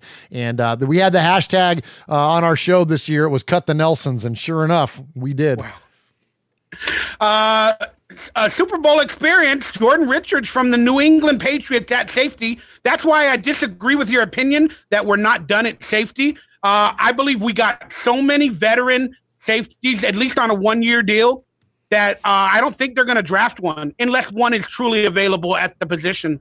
But I think that's what's going to happen. Jordan Richards, New England Patriots, veteran Super Bowl experience. Yeah, fair point. We'll give this one we'll go B- on that one. We'll elevate that up from the entirety of being a depth position, because I'm with you. Especially when you bring over Super Bowl experience, man, that's a big deal. So I'm gonna say that he's gonna get a little more playing time than maybe what like a Curtis Riley will. But I don't know, man. I'm just throwing darts. I have no idea. So but I'll go B- on Jordan Richards. Yeah, and then in summary, we didn't add basically most of these players till the end of free agency. Once their value dropped and they weren't getting picked up by teams, John Gruden decided to hook Paul Gunther up. I mean, we got LaMarcus Joyner a little early, but everybody else came late. Like after the value dropped, they can get them on 1-year deals. So pretty interesting. Give me your summary on defense. Do you like it? Give me a grade on defense as a whole. Yeah, I love it, man. I think there's a lot of work to do still. So as terms of free agency, I'll give it an overall a B+. But there's a lot of work to do still on defense. We ended up with Burfict, but we didn't get CJ Mosley, right? We got the LaMarcus Joyner, but not Landon Collins. Like there were some other big, huge, some big names out there, huge impact players that didn't end up on our football team. So that's what keeps me from giving them an A. But because the draft, I mean, we got so much more to do. So we'll see how this thing all shakes out. But as of right now, man, I think, the Raider Nation is celebrating what this team did in the offseason, and so far so good. C+ from me, only because we don't have no long-term players on that list a lot. So it seems like every year we're rebuilding in free agency, and there might not be a lot of consistency if they don't play well. And then if they play well, they're going to want more money in official free agency the year after. So it's a little nerve-wracking, to say the least. But hey, it is what it is. Let's go to offense. Demarne Pearson, who is from the AAF at wide receiver. I don't like it because I root for Rashard Davis because he was kind enough to join us on our show. So I'm going to give this one an F because I don't want him competing with my good friend Rashard. Did Rashard Davis get picked up by any NFL team that you know of? A lot of players from the AAF did. Rashard Davis is a Raider. He's under contract right now. They signed him. I'm sorry. They signed him to a futures reserve contract in January 1 of this year. So no, he is a Raider. So I'm rooting for him. So anybody that's got to compete with him that's not Antonio Brown, Tyrell Williams, or JJ Nelson, aside from those three guys, I'm rooting against all the rest of them because I want my buddy Rashard to be the 4th or 5th guy. I got you. Did he play in the AAF or no? Rashard Davis? No, he was a friggin' Eagle, man. He won a Super Bowl. Okay, that's cool. Yeah. I didn't know that. Thank you for the knowledge. Yeah, man. What are your thoughts on Jordy Nelson getting the $3 million and then basically retiring? Yeah, that was weird. I think here's why I think that happened. I don't think Gruden anticipated Antonio Brown falling in his lap. I don't think the Raiders, none of them expected that to happen. But then when it did, it's like, all right, Jordy. And I always liked Jordy as a player, but he just lost his step. When he got chased down by 55 for the Miami Dolphins in that game earlier this year, you know what I mean? Remember, or not earlier this year, but last year. Yeah, that should have been a touchdown. Come on, man. Like, you know what I mean? We heard all in the offseason and training camp about it. Oh, Jordy hadn't lost a step, and Jordy's so fast, and Jordy's this, Jordy's that. And then he got chased down by a linebacker. Like, all right, dude, you lost a step, man. So appreciate your hands, but, Father Time is undefeated. He was an unhappy Raider, and then there's video footage of him constantly telling Derek Carr, I wish Aaron Rodgers was my quarterback still, or Aaron would have got me the ball, or stuff like that. So he was an unhappy Raider. Then when they brought in Antonio, like you said, Jordy was like, they don't need me anymore. I'm going to move on. Yeah. And so the Raiders released him. Antonio Brown, give me your thoughts on him as a signing and a grade. I think I've detailed my thoughts about him so far already. So A+, and look forward to seeing what he's going to do in silver and black. Brandon LaFell, another one-year contract last season for Gruden, who talked him up about his loss. How do you feel? He flashed at times, man. He was actually pretty reliable wide receiver for Carr, but then he got hurt, right? And then now that wide receiver room is just way too crowded. So, yeah. Tyrell Williams to back up Antonio Brown. Tyrell Williams is the new Juju Smith-Schuster for Antonio Brown. He's going to get a lot of yardage and all that if Derek Carr throws him the ball. Tyrell Williams is big. He's fast. And when you look at his stats, the year that Keenan Allen went down, when the Chargers had Tyrell Williams as their featured receiver, he had, I forget how many yards. It was well over 1,000 yards and performed like a number one wideout. So he's got the capability to. It gives us a big body to target in the end zone. So those jump balls that Carr likes to throw, well, now you got a guy, because when Crabtree left, he didn't have a guy that he could. They got a guy. Hey, they got a guy. They got a guy. So I like this guy. Give me a grade. Hey. All right. I'm going to call him Ty Woo this entire season just to mess with Antonio Brown. I'm going to be like, that's Ty Woo. That's Ty Woo. I don't know. I thought that was funny. Martavius Bryant, will he come back? I know he's on reserve where he can't play right now, but I don't know. Do you see a return, and what are your thoughts on losing, I guess, Martavius Bryant? I don't know. Yeah, I mean, we lost him for the wrong reasons, right? So I hope first and foremost he gets his life together in terms of any substance issues or any of that kind of stuff as a human being. The white tiger. Yeah, the white tiger. But as a human being, I root for him first and foremost. And then if his football life can complement that, then good. And then if it does, if he's got the rest of his life figured out, then he's going to be all evidence is that he's a pretty good football player. So if there's room for him on the football team, then sure. But again, the wide receiver room is getting a little crowded, and we don't have time right now for people with outside issues. So again, wish him luck, but he's not a member of the team anymore. That's at least not in uniform on a regular basis. I know we have the rights to him or whatever, but no, I don't think it's that big of a deal. No, he's actually a free agent, but he's on the commissioner's whatever list where but don't we they still have to reinstate him. But if he does, don't we still have the rights to his contract? Or am I wrong? You might be correct. I thought he was a free agent, but hey, either way, whatever. Again, we're set now. We don't need him. It's not last year anymore. You know what I mean? We don't need him anymore. We replaced Nelson with JJ Nelson, who will take over, I believe. He'll try punt returns and kick returns, and maybe they'll try him at the slot. Your thoughts on JJ Nelson? I like this one a lot too. I'm going to give this one a B+, and this is a guy that can blow the top off of a defense too. And so when you got threats like Antonio Brown and Tyrell Williams, this is the kind of guy that's going to get singled up, and he's got the wheels, man, to just, burn somebody in the secondary. So put him on a 9 route, let Derek throw it up there and let him go get it, man. I think this is what an awesome compliment. Like when you look at the way that the skill sets now are aligned with what Brown does, what Williams does, what Nelson does, like there's no repetitive nature there. You know what I mean? They all do 3 different things pretty much very well. So they're very complementary of one another. So I think that's a perfect, setup there for your top 3 guys. I love it, man. So yeah, I give him a strong grade. I would agree. I think Tyrell takes the top off. Nelson takes the top off. And then Antonio Brown can work the middle or possibly, hopefully take the top off and get open. And then Ryan Grant is possibly the slot wide receiver. And, we'll talk about Al Davis is freaking, doing the Macarena in his grave, man. He is happy that we have this one. I'm telling you, man. I don't know why I said Macarena, but you know what I'm saying, though, man. This is like a freaking Raider fan dream right here. I can't wait to play these guys in Madden. Holy cow, dude. Everybody just all go, all streaks. Just everybody go in a straight line. I'm going to drop back, roll out, and just chuck it.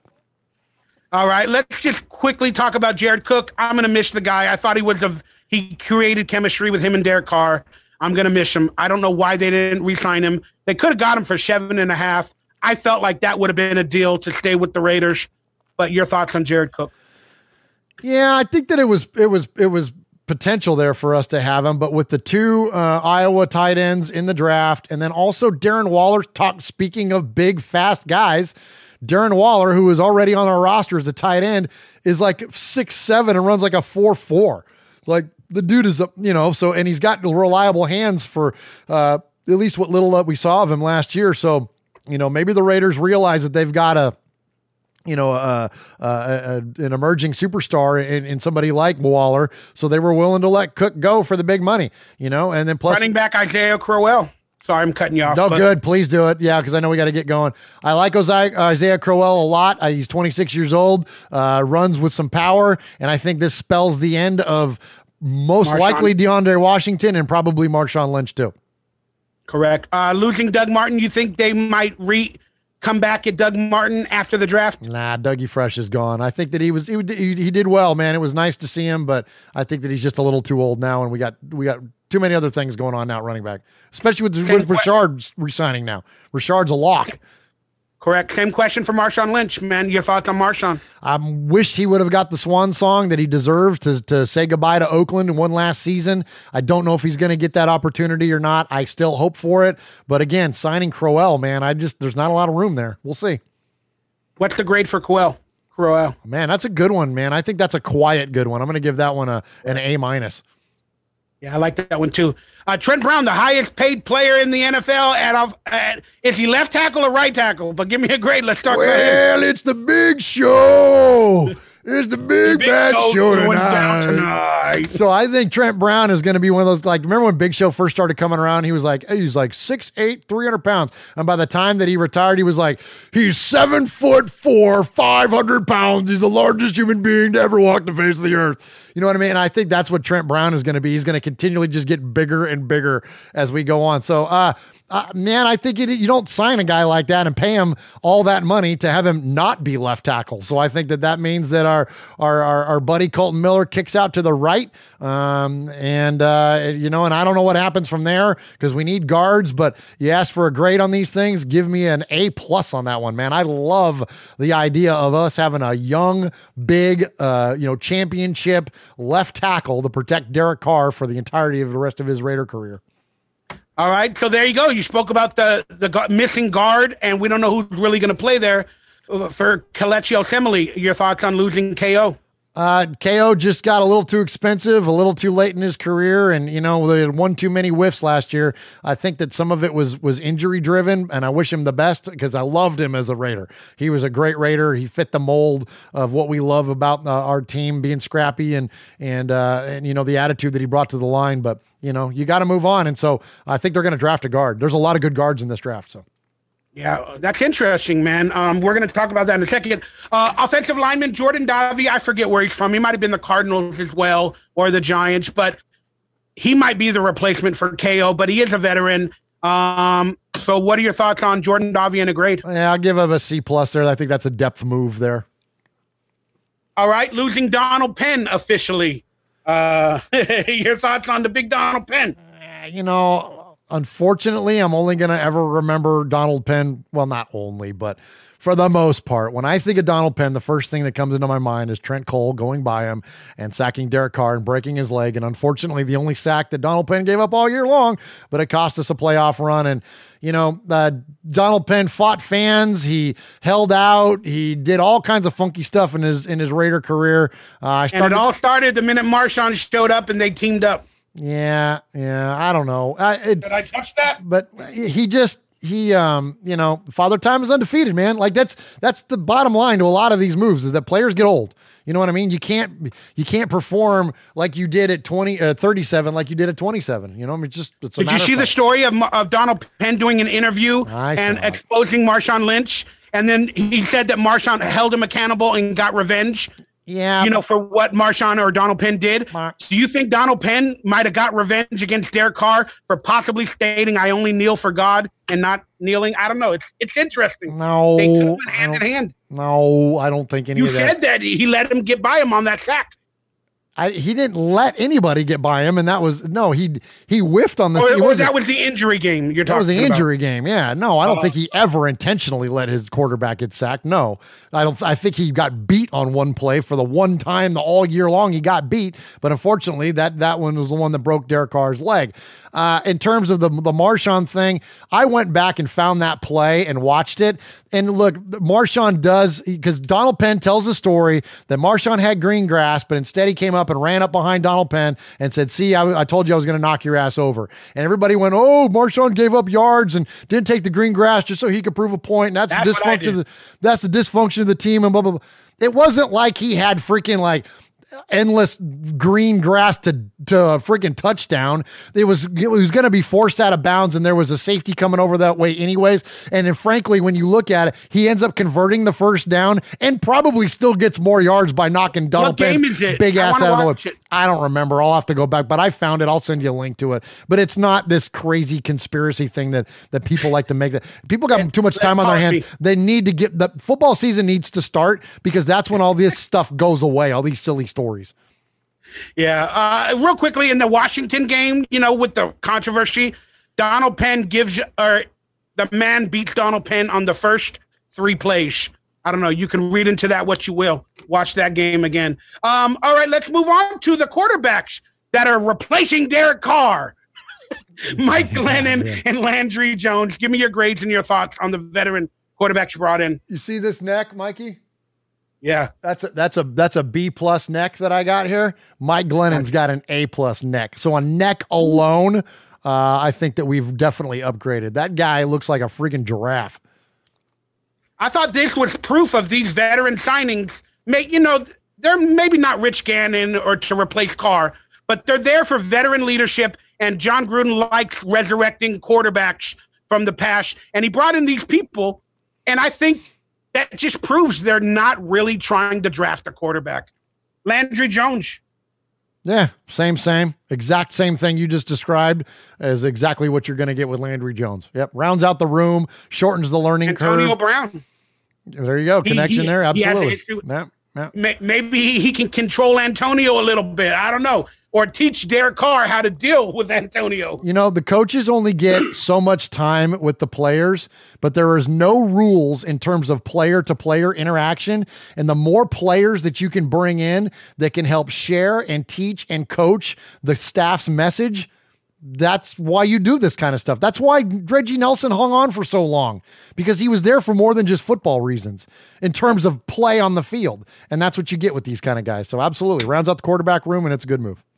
What are you give them both A's? Yeah, well, they're not A's, right? Because it's not, it's not for veteran backup. I would give Cam them Newton and Russell Wilson here. It's not. I mean, you know what I mean. So, but I'll give Mongo. But you will give them B's. How about that? All right, losing Mongo.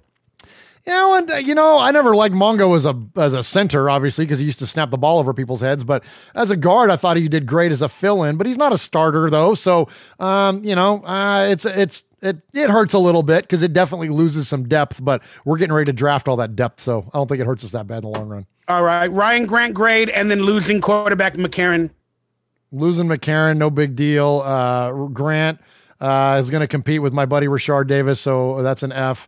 Luke Wilson signing. We've already got 900 tight ends, so even when we lost, even losing Cook, so I don't know. That's okay. Another veteran guy. They love him. Some veteran tight ends, right? I give us an A+ on offense. I think we upgraded completely, wholeheartedly at every position, except maybe tight end with Luke Wilson. But I still think we upgraded. I give it an A+ in total on offense. What about you on offense? Yeah, this one's a slam dunk. This is just on the 3 wide receivers alone, they get an A+. Final grade of complete free agency for the Raiders, I give us an A. I loved it, and I want more of it. Yeah, I'm going to go A- just because I think that defensively we have some gaping holes still, but in terms of free agency, we didn't address them. We're going to address them in the draft, which we're going to talk about in a minute. But since it wasn't drafted entirely in free agency, I'll just give them a little knock there. So A-. All right, these are my team needs for the Raiders on screen, the top 3. I will ask Murf his in a second, but I truly think the Raiders at number 1 need a defensive end in this draft, definitely, or in general as a team. And I got running back above cornerback because I just still see these young running backs of today building a chemistry with Antonio Brown or Derek Carr and being a stud running back. So I got running back above cornerback. What are your top 3 needs from your perspective going into this draft? Well, you could put edge rusher across there for all 3 of those needs because, I mean, that's where this draft is going to start and stop, I think, for us. And hopefully it's Josh Allen walking across that 200-yard stage there in Nashville. So I think that's definitely the big one. My next 2 are not necessarily in this order, but we have a hole at guard. Man, we need inside linemen. We need interior linemen now. And, there are some good ones in this draft. Chris Lindstrom is a guy that I've talked a lot about out of Boston College, who I saw down at the Senior Bowl play live. Great player there. We're going to have an opportunity to have a shot at, but there are others as well. So I think that the inside of the offensive line and, think they'll draft an offensive lineman in the first, let's say 4 rounds. Oh yeah, I definitely think that's on the board. Yeah, I definitely think that's on the board. I mean, look at we're only a couple of at this point now, depending on, and I don't know how Parker's going to kind of fit into it, and we'll see whatever because we got some moving pieces. But we're only 1 or 2 moves away from having an outstanding offensive line once again. This time though, they're all going to be young. And that's the big difference is that last time they were all great. They were older guys. This time, they're other than Hudson, they're going to be young. So I think that we're only 1 or 2 moves away there. So I think we're in good shape there. And guard is definitely going to come into play. And then for my last one, though, and not necessarily in this order, it could be second or third, but I'm going to change that C to a D and just say defensive back.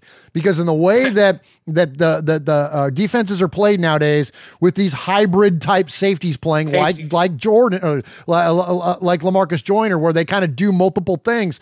Heck, some of them down and play almost like a linebacker. You know what I mean? So I think defensive back is huge. I think in today's NFL, the way that the passing games are, and especially with a team like the Chiefs in our division, you can't have enough guys that cover. So we've got to address more defensive back help. Even though I like Worley and Conley as our 1 and 2, I think you got to have more depth than that. We've got to have more depth at safety. And so keep them defensive backs coming. And then plus those guys make great special teamers too, which Rich Bisaccia loves. So I think that definitely keep those guys coming in. And this is a defense heavy draft. So what do? You draft defense. You play into the strength of the draft. And so I think those are the big 3. All right. At position, give me the first, let's call it the first 4 draft picks by position, not by name. We'll get into the mock draft in a minute, but like you think in the first round with the first pick or the top 3 picks, they'll get a defensive end or 2 defensive ends, or what do you think?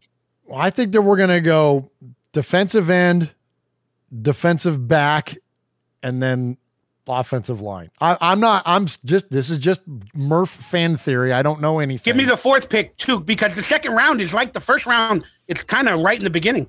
Oh, gosh, So you think defensive end, corner, defensive back, and offensive lineman. I don't know how you not think go running back to defense again. Running back or even tight end, maybe. Like I think if Fant or the other guy, I always forget his name. If one of the 2, Smith or Hawkinson. If one of those 2 guys is still around, and that's best player on the board, and you do have a need, even despite everything I said about Darren Waller, and they may like him and all that. I think that may happen, and I'm definitely sold on, again, just Murph fan theory here. Mayock loves him some offensive linemen. So does Gruden, and we know Tom Cable clearly does, obviously, because he's the offensive line coach and has the ear of Gruden. I think that we're going to draft an offensive lineman. I don't think he's going to be in the first 2 picks, but don't be surprised if we don't get out of the first. Let me say this: the first offensive player for the Raiders taken in the draft will be a lineman. I'm going to go out on that limb. If they do that, man, everybody's going to look back at Colton Miller And they're going to question a lot of Gruden's decision on the offensive line if that happens. Yeah, but you know what? That's what everybody did to the Dallas Cowboys too just a few years ago. And now look, now they have the best offensive line in all of football and have for a while and are going to for the next foreseeable future. And everybody gave that team a lot of crap for drafting all those linemen. But look at now what it's produced. And so if the Raiders start drafting a bunch of linemen, I'm not going to get mad at them, man, because you got to have that. You don't get Ezekiel Elliott without those big 5 guys in front of him, right? So look, we've got it. We don't get Dak Prescott. You got to protect, and you got to move the ball off the line of scrimmage, and you don't do that without, big time offensive linemen. And so I wouldn't be mad at the Raiders for doing that a bit. Yeah, I see within the first 4 picks at position, I say 2 defensive linemen, whether it be defensive end or defensive tackle. I also see a running back, and I'm going to go with you. I see an offensive lineman. In the first 4 picks. And the other side of that too, Mikey, also is that, and this will fit into guys that have the conspiracy theory about the money, is that there's good value to draft an offensive lineman up high. You know what I mean? We've already got a left tackle. As a quarterback, you get them for 3 or 4 years on a cheap deal. Absolutely. And then even when their deal is up, they're affordable. When you're drafting a right tackle or a guard or whatever, they're not that expensive. When you draft a defensive end, they want $90 million guaranteed 4 years later, right? You know what I'm saying? So it's a big... Hello, Khalil Mack. That's what I'm saying. So there's good value to draft offensive linemen up high. And if I know that and you know that, you freaking sure as heck know that Mike Mayock and John Gruden know that. My proverbial me knows it. Trust me. All right. Let's go into some mock drafts. We had the pleasure of going on draftnetwork.com. I don't like their algorithm program. Truthfully, I'll be honest with you. But this is my final 3.0 mock draft of all 7 rounds for the Raiders. Then we'll get into Murf's next. But I went with Josh Allen at edge rusher out of Kentucky at number 4. Greedy Williams, because it's a need of cornerback on our team at 24. He was available. Josh Jacobs, running back, top running back, was available. Then at 35, I paired him up with a tight end per our needs, and they're both from Alabama. They both know how to play with each other and block for each other. So I figured that was a no-brainer for the Raiders. I also went with Jalen Ferguson to complement our edge rushing at 106 out of a small school. Then Malik Grant, there you go. I went with a safety as a hybrid out of Marshall, a small school. Then to round out the draft, I don't know why I did this, but I think it's a possibility. We picked up a wide receiver out of Auburn, and then Jared Stidham, one of the 7 or 8 ranked quarterbacks, according to the experts, was available. And I said, Gruden might want to mess with Derek Carr just a little bit and have media attention, bringing in a wide receiver and a quarterback from Auburn. They have a chemistry. What are your thoughts on my picks? Do you agree? Do you not like? What do you think? Well, I love your picks. I think it's great. I think Allen Williams and Josh Jacobs, man. I don't see Jacobs going that far, but I love it. Really? I think, yeah, he's good, man. He's really freaking good. But I love it, man. If that, I don't hate on this a bit. If this was the way that the Raiders draft went down, I'd be tickled. And so I think I love the fact you pulled Stidham there at the end. I watched Stidham interview with some of the Philly coaches when I was down there at the Senior Bowl. And so I know that Gruden loves the guys that he coached in the Senior Bowl. So he saw him firsthand. So it wouldn't surprise me a bit to see him. And that's the kind of move the Raiders are going to make. Are the Raiders going to draft a quarterback in this draft? Probably. I don't know. Yeah, but it's going to be like this. It's not going to be in the first 3 rounds. It's going to be down here. Somebody that they can bring in and develop and all that kind of stuff. And somebody like Landry Jones will end up just being a camp arm. You know what I mean? And then whoever they draft will be the 3rd QB. That's a very likely scenario. So I loved your draft. I thought it was great. Yeah, the reason why I didn't like their algorithm, because again, players like Josh Jacobs were going so dang early, and quarterbacks like Kyler Murray weren't even drafted till the 2nd round, according to these type of sheets. So, I didn't like it. He'll be a Raider if he goes last to the 2nd round. The Raiders will draft. They will draft Kyler Murray if he's in the 2nd round.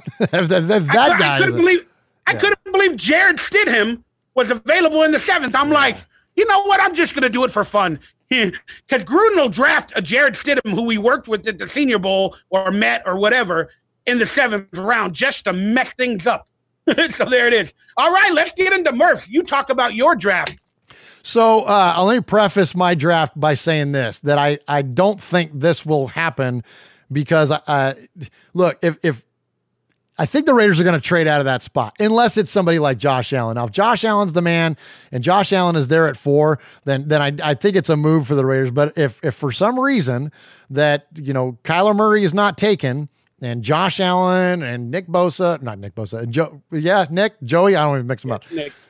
Okay. So if so Quinnen Williams is taken, right? I don't think they're going to draft Kyler Murray at number 4. I think that's a trade out. So I think that it's very possible, like what you said earlier, where the Raiders pick up an extra pick and move down in the draft. I think that's the most likely of the scenario. I don't think that we're going to pick at number 4, but if we did, and according to this, then that's the guy. Like Josh Allen is the guy that we all want, that I think that we all need. And you mentioned in the algorithm that it did some funky things. Well, Cleveland Farrell was there at number 24, and you're not going to let a player like that go if he's still on the board at 24, and all those issues that we have with pass rush now all of a sudden get fixed because you got those 2 guys coming off the edges along with Arden Key. I mean, that'd be in pretty good shape there with those 3 guys rushing the quarterback.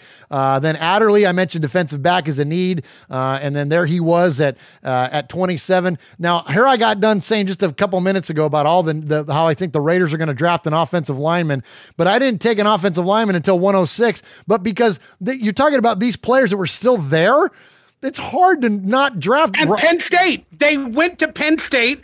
Tom Cable did, and they worked out a lot of players from Penn State. That guy's not. Connor McGovern is not going to last that long. He's not going to be, but neither is Rock Ya-Sin.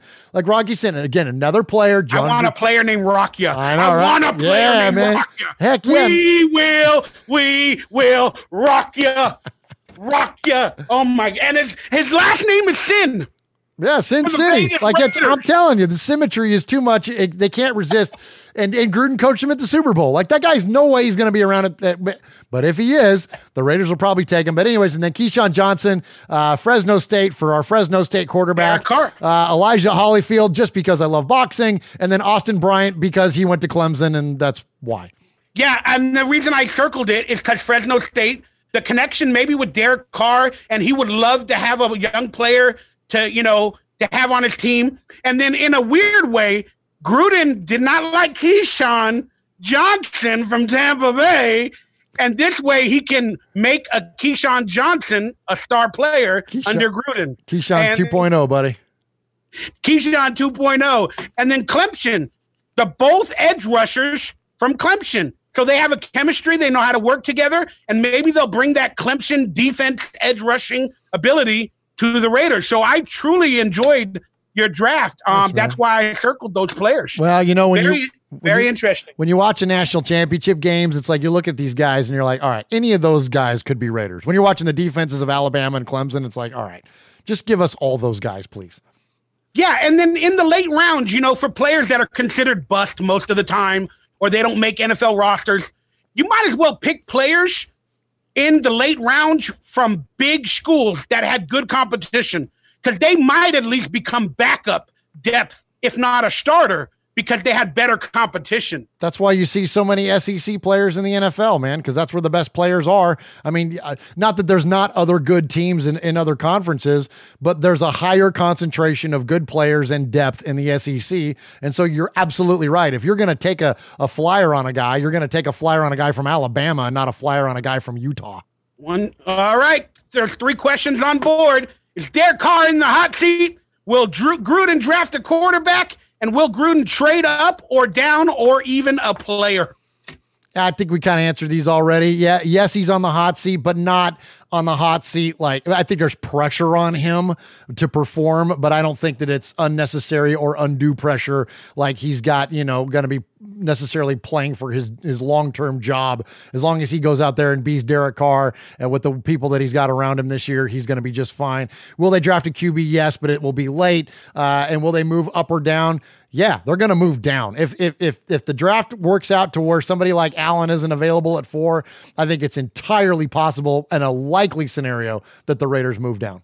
Yeah, the reason I have Jack Del Rio in that picture is because Jack Del Rio said Derek Carr is not on the hot seat, according to him, but with Gruden, he is. And then Jack Del Rio also spoke and said Gruden will draft a quarterback because he loves him. And then he also said the Raiders will trade up in the draft. He said, Jack Del Rio said the Raiders and Gruden will trade up for a player. I didn't understand that. They will trade down to get more draft picks. And Jack Del Rio also spoke that the Raiders could trade Derek Carr during the draft. So it's pretty interesting. I don't think it'll happen, but I just wanted to speak on that. Derek Carr is definitely in the hot seat. Will Gruden draft a quarterback? I don't think he will. Will he trade up? No way, unless it's for a player in the 3rd or 5th round and he only moves up a couple of spots. Will he trade down in the 1st round? I believe he will, from 4 to 7 or 8 or 9 for letting another team get a quarterback. Will he trade a Raider player during the draft? No. There it is. All right. I made Raider recipes every year. I couldn't find the videos. I don't know what happened to them. But in 2012, I made a thing called Raider ribs with silver and black sauce, which is a pepper-based sauce. Nice. All these recipes are Raider related. Then in 2012, I made Tim Brown touchdown wings with 4 different flavors. Nice. Then in 2015, with Derek Carr coming to the team, I made Derek Carr Nitas. I like it. Those are in my fat days. I'm a lot healthier now. Trust me. When I'm looking at these pictures now, I'm like, that's fantastic. But I remember how I feel after. Then in 2015, I made Jack Del Rio Grande. Remember when everybody said he had big balls to go for it at the end of the Saints game? Jack Del Rio Grande balls, wet burrito. Because it's like a Del Rio burrito. I don't know. Then in Reggie, when he was red hot during that playoff season, Reggie mac and cheesy with red hot sausages. Right. Then I made the beast mode burger. It was disgusting. Nice. It had Skittles inside it, like literally. Oh no, that's not good. Yeah, I'm crazy. That's my 320-pound fat days. But it was a fun video. I was a fun guy. I added mushrooms to it, so I'm a fun guy. Hey-oh, but the beast mode burger. So give me your go-to Raider recipe snack for this year or the draft. Well, since we're going to be at the Bavarian Beer House on Saturday, doing our live stream, I guess I got to go with the brats and beer angle and even Bavarian pretzels. We went and we kind of had a test run this last week. We went to the place to not only check out what our spot was, and we'd been there before, but just to kind of confirm everything and sat down and had lunch. And they have like these big giant like potato pancakes. They have Bavarian. When I say Bavarian pretzel, I mean like let me get my camera here. Yeah, it's like that. It's huge, man. It's massive, and it's got this like homemade like honey mustard dipping sauce and beer cheese. Like my pee. Oh my gosh, let me write down that timestamp so I can bleep that later. So it's I'll never think of beer cheese the same ever again. Thank you, Mikey. But it's amazing. So and then just fish and chips and like again the sausages. It's going to be incredible. So I'm going to go. We're going to have, and not that like Germany has anything to do with the Raiders at all. You got to give them Raider names though, like Janikowski sausage, Polish sausage, or something like that. There you go. Why not? But yeah, this place is amazing. It's like a big giant, like an Oktoberfest, like a Hofbrauhaus. And they were just kind enough to let us have the spot. And it's a really big gathering place in a really busy area. So it's going to be perfect for what we're doing. How about you have a contest for maybe one of the books where you have one of the fans that came down for your show give one of the meals at that Bavarian brewery a Raider name. I like it. Very good idea. I like it. Call it the Murf burger or the Murf sausage or something like that. I don't know. Yeah, the Murfer schnitzel. I think that'll be fun. All right. You got any bold predictions for this draft? Like really bold. Something people wouldn't expect for the entire draft and the Raiders maybe. Well, I'm kind of out there a little bit already by saying that the first offensive player taken for the team will be an offensive lineman. So just because this is a bold prediction segment, I'll go ahead and up the ante a little bit more and say that he will come, the offensive lineman will be the second pick in the Raiders' first round. How about that? At number 24. 24. So they'll go offensive lineman there. That would, I'm telling you, it would not shock me if we drafted an offensive lineman that high. Any bold predictions for the entire draft? Any other team, whatever? Wow, that's gosh, I hadn't even thought of that in terms of other teams that I'm so Raider focused, man. I'll let you think. I'll yeah, you give us yours. Let me think about it for a minute. All right, in terms of the entire NFL, my bold prediction is that Josh Rosen is traded 30 minutes before the draft, and we'll find out that Kyler Murray will officially be the Arizona Cardinals' first pick in the draft, and Josh Rosen will go to either the Dolphins, the Giants, or the Jaguars in a trade somehow, and Kyler Murray will be picked with the first pick. And my Raider bold prediction is, this is kind of bold for my opinion. Raiders draft Drew Lock with the third pick of the draft. I don't know why I'm throwing that out there. It's scary to think about, but I'm saying the Raiders draft Drew Lock before the Patriots could possibly get him at the end of the first round at 27. And I don't know, that might be a little pun toward the Patriots getting a quarterback for the future, but that's kind of a bold prediction. Even though I don't see them drafting a quarterback, that's a bold prediction. Yeah, that's a good one. Yeah, I like that. I can't make any. I'm not good at these kind of things, so I'm just going to defer to you. Yours are good. Because he'll draft Drew Lock and then trade him to the Patriots and get 4 more picks. Maybe that's his strategy, like the movie Draft Day. You never know, man. It would not surprise me. Things are going to move around a lot. How about that? That would be my bold prediction, is that we're going to see a lot of movement. You touched on the Josh Rosen thing. I definitely think that's in play. Not necessarily for the Jaguars because they signed Nick Foles. But what does that mean for the Giants? You know what I mean? Do they bring in Josh Rosen to compete with Eli Manning? Like, I think there's a lot of those kinds of moving parts that could be going on in this draft. Absolutely. How about the Raiders draft DK Metcalf at like 24? Then we trade Antonio Brown back to the Steelers, and then we get our 3rd and 5th round back, and we all keep the first rounders or whatever we got. I don't know. That's kind of interesting. How about this? My bold prediction is that Uncle Mosh eats more than 4 sausages on Saturday at the Bavarian Beer House. I love it. I love it. All right, it's time for the fun segment. You thought we were going to do Raider football music lyrics, but I'm going to test your knowledge of the Autumn Wind. I want you to say it word for word from the top of your dome right now, the Autumn Wind poem. Now, wait a minute. Now, hold on. And I'm only stalling because the music doesn't sync up with me to what goes on in the video. So it's just from your knowledge, just say the Autumn Wind poem. Oh my gosh. Okay. I know you thought it was going to be music. I know. But that has nothing. That was a ploy. I tricked you. Okay. I didn't want you to study the Autumn Wind. That's why I didn't put it in the script. I didn't want you to study it. You can't stop looking it up on your phone. No, look, I'm just thinking. I'll stare here and there and think. Hold on. There's my hands. I'm just trying to think. The Autumn Wind, that's how it starts. The Autumn Wind is a Raider blustering in from sea with a rollicking song. He sweeps along, staggering boisterously.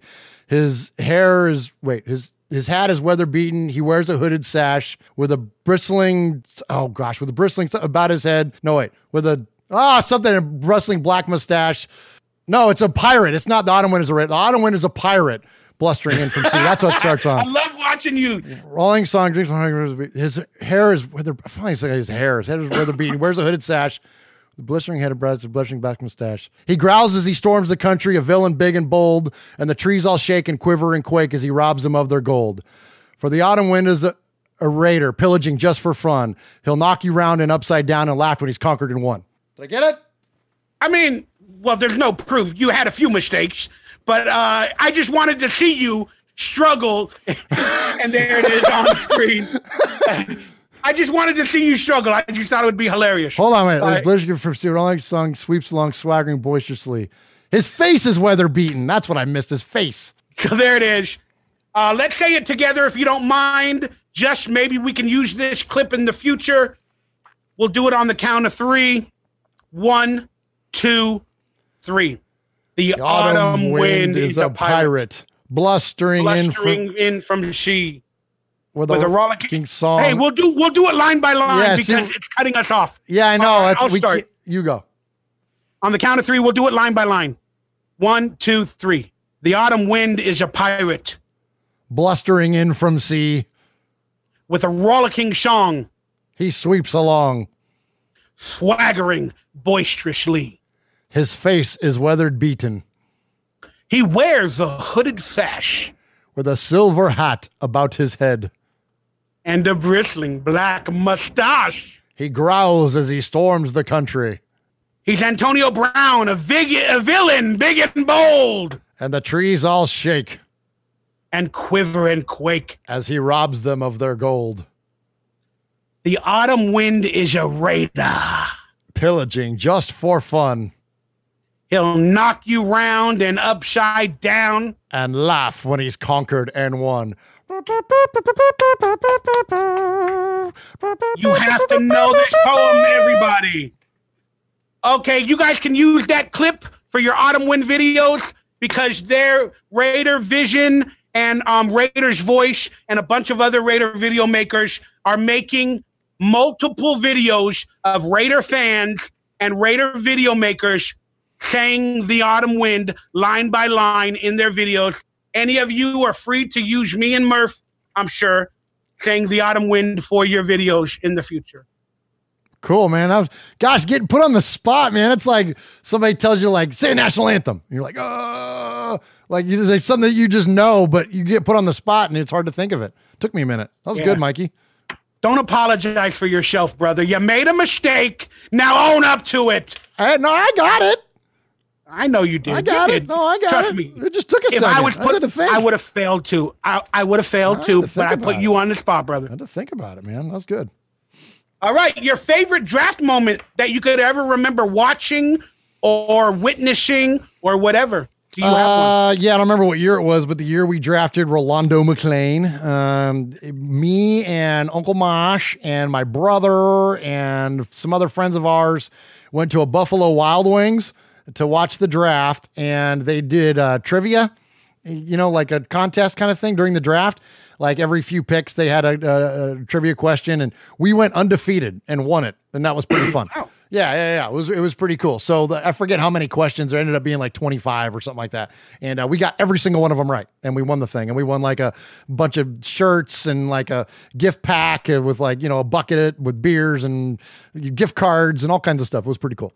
I'll be honest with you. I mean, I have a favorite draft moment of watching the Ryan Leaf and what was it, Eli or Peyton Manning debacle or whatever happened. That was very interesting. I remember that very fondly. And I remember last year's release or a couple years ago of whether it was marijuana or whatever Laramie Tunsil was smoking. Like for that story, like I was ready for the draft and it comes out and it was like polarizing. And it made me watch the draft and how it could happen. So the drama moments are really polarizing. But I think this year is going to be, honestly, my favorite draft moment because we got 4 picks in the first 35. And I'm so in tune with the players this year because of our positioning that I think this year will probably be my favorite draft moment of all time. It's going to be mine. I know that because I'm going to be able to be there for it. We're going to be right in the middle of the show on round 1 and at the draft experience for the day 2 and then our live stream for day 3. So yeah, I'm with you. This draft is definitely going to go down as my favorite no matter what.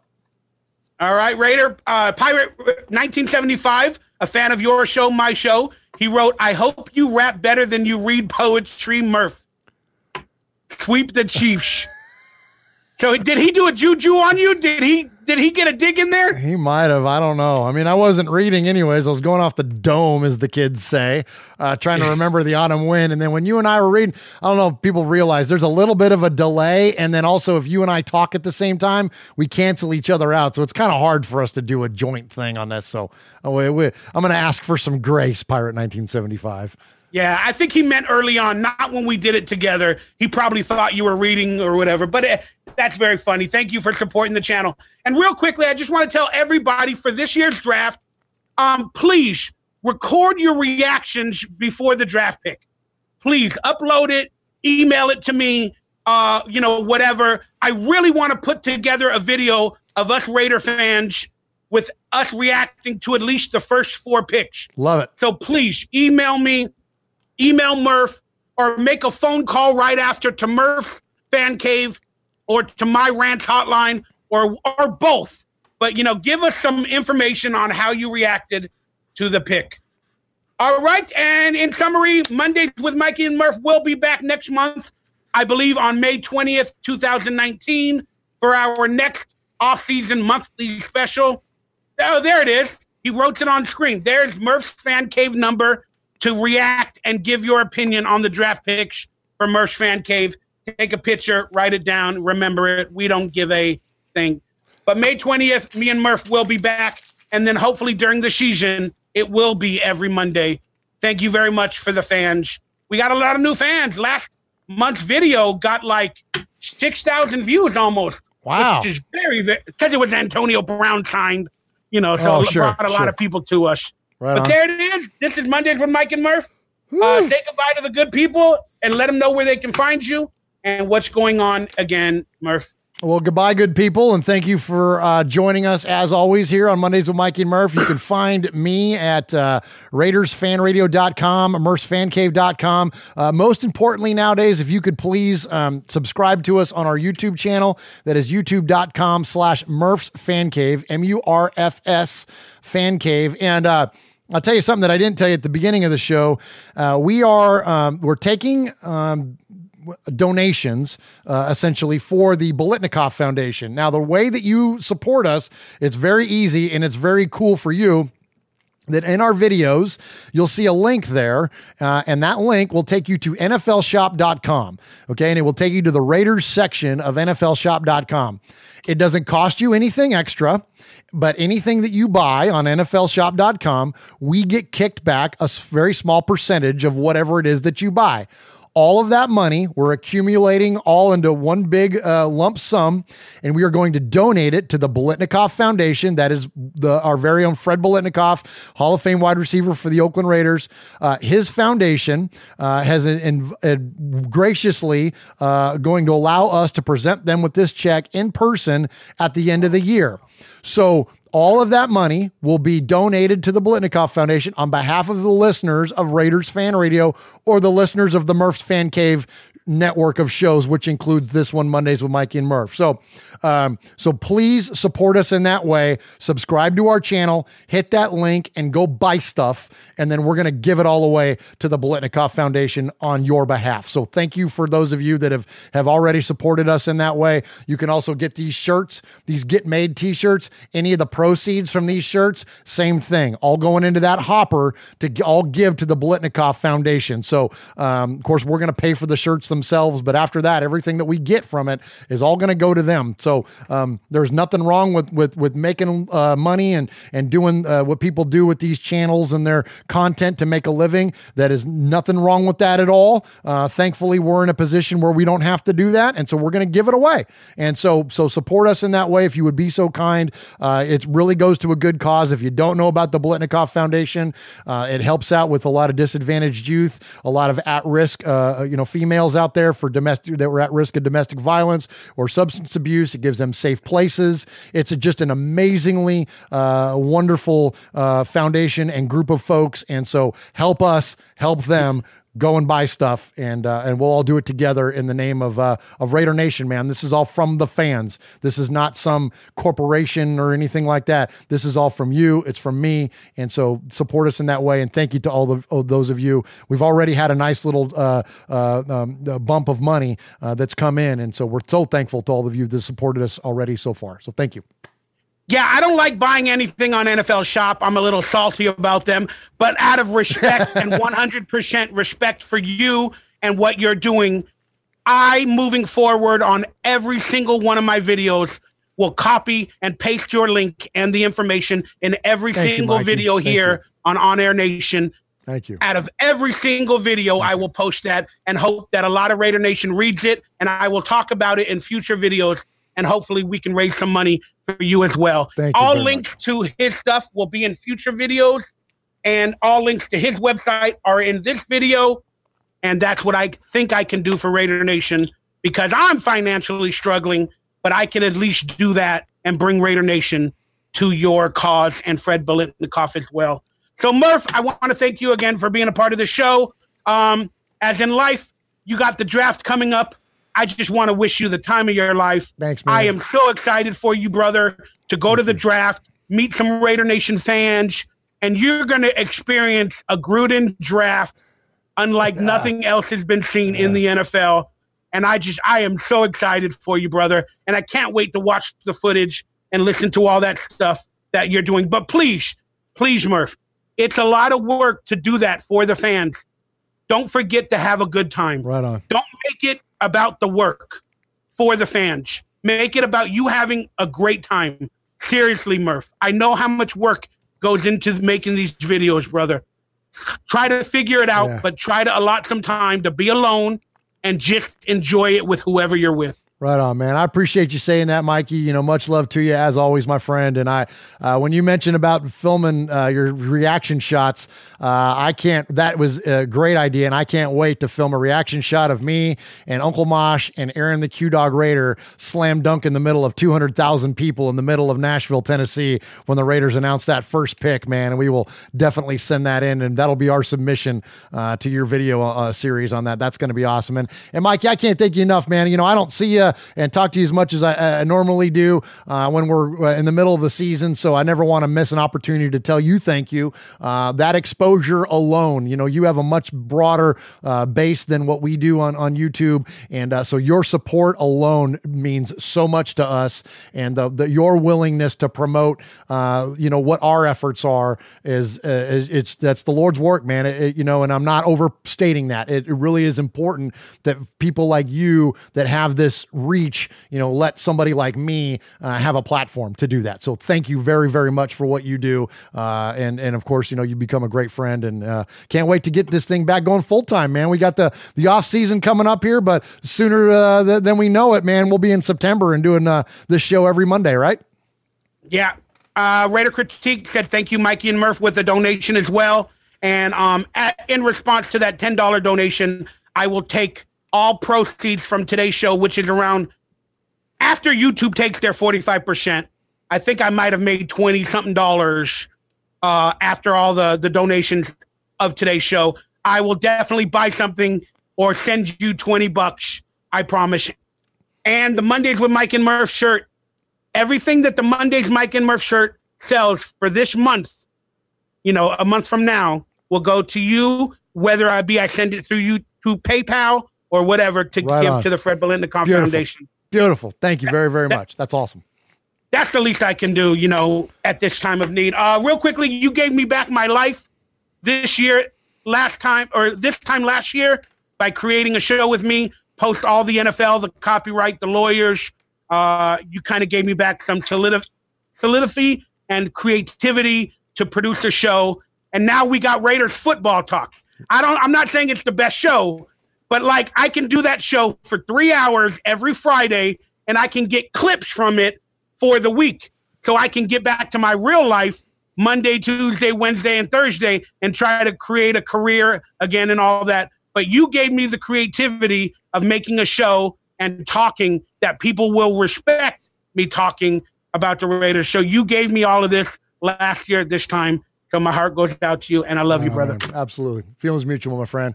Thank you for tuning in. It's been a big, long show, but we're proud of it. We're going to sing the song and get on out of here. So thank you very much. Murf, say goodbye, and we're singing ourselves out of here. See you, Raider Nation. I got to get my thumbs warm. This has been Monday with Mikey and Murf. We had a good time talking Raiders and football dirt.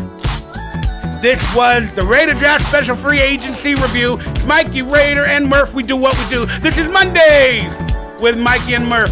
We'll see you May 20th, man. I love you, Raider Nation. Thank you for being a part, and have a fantastic draft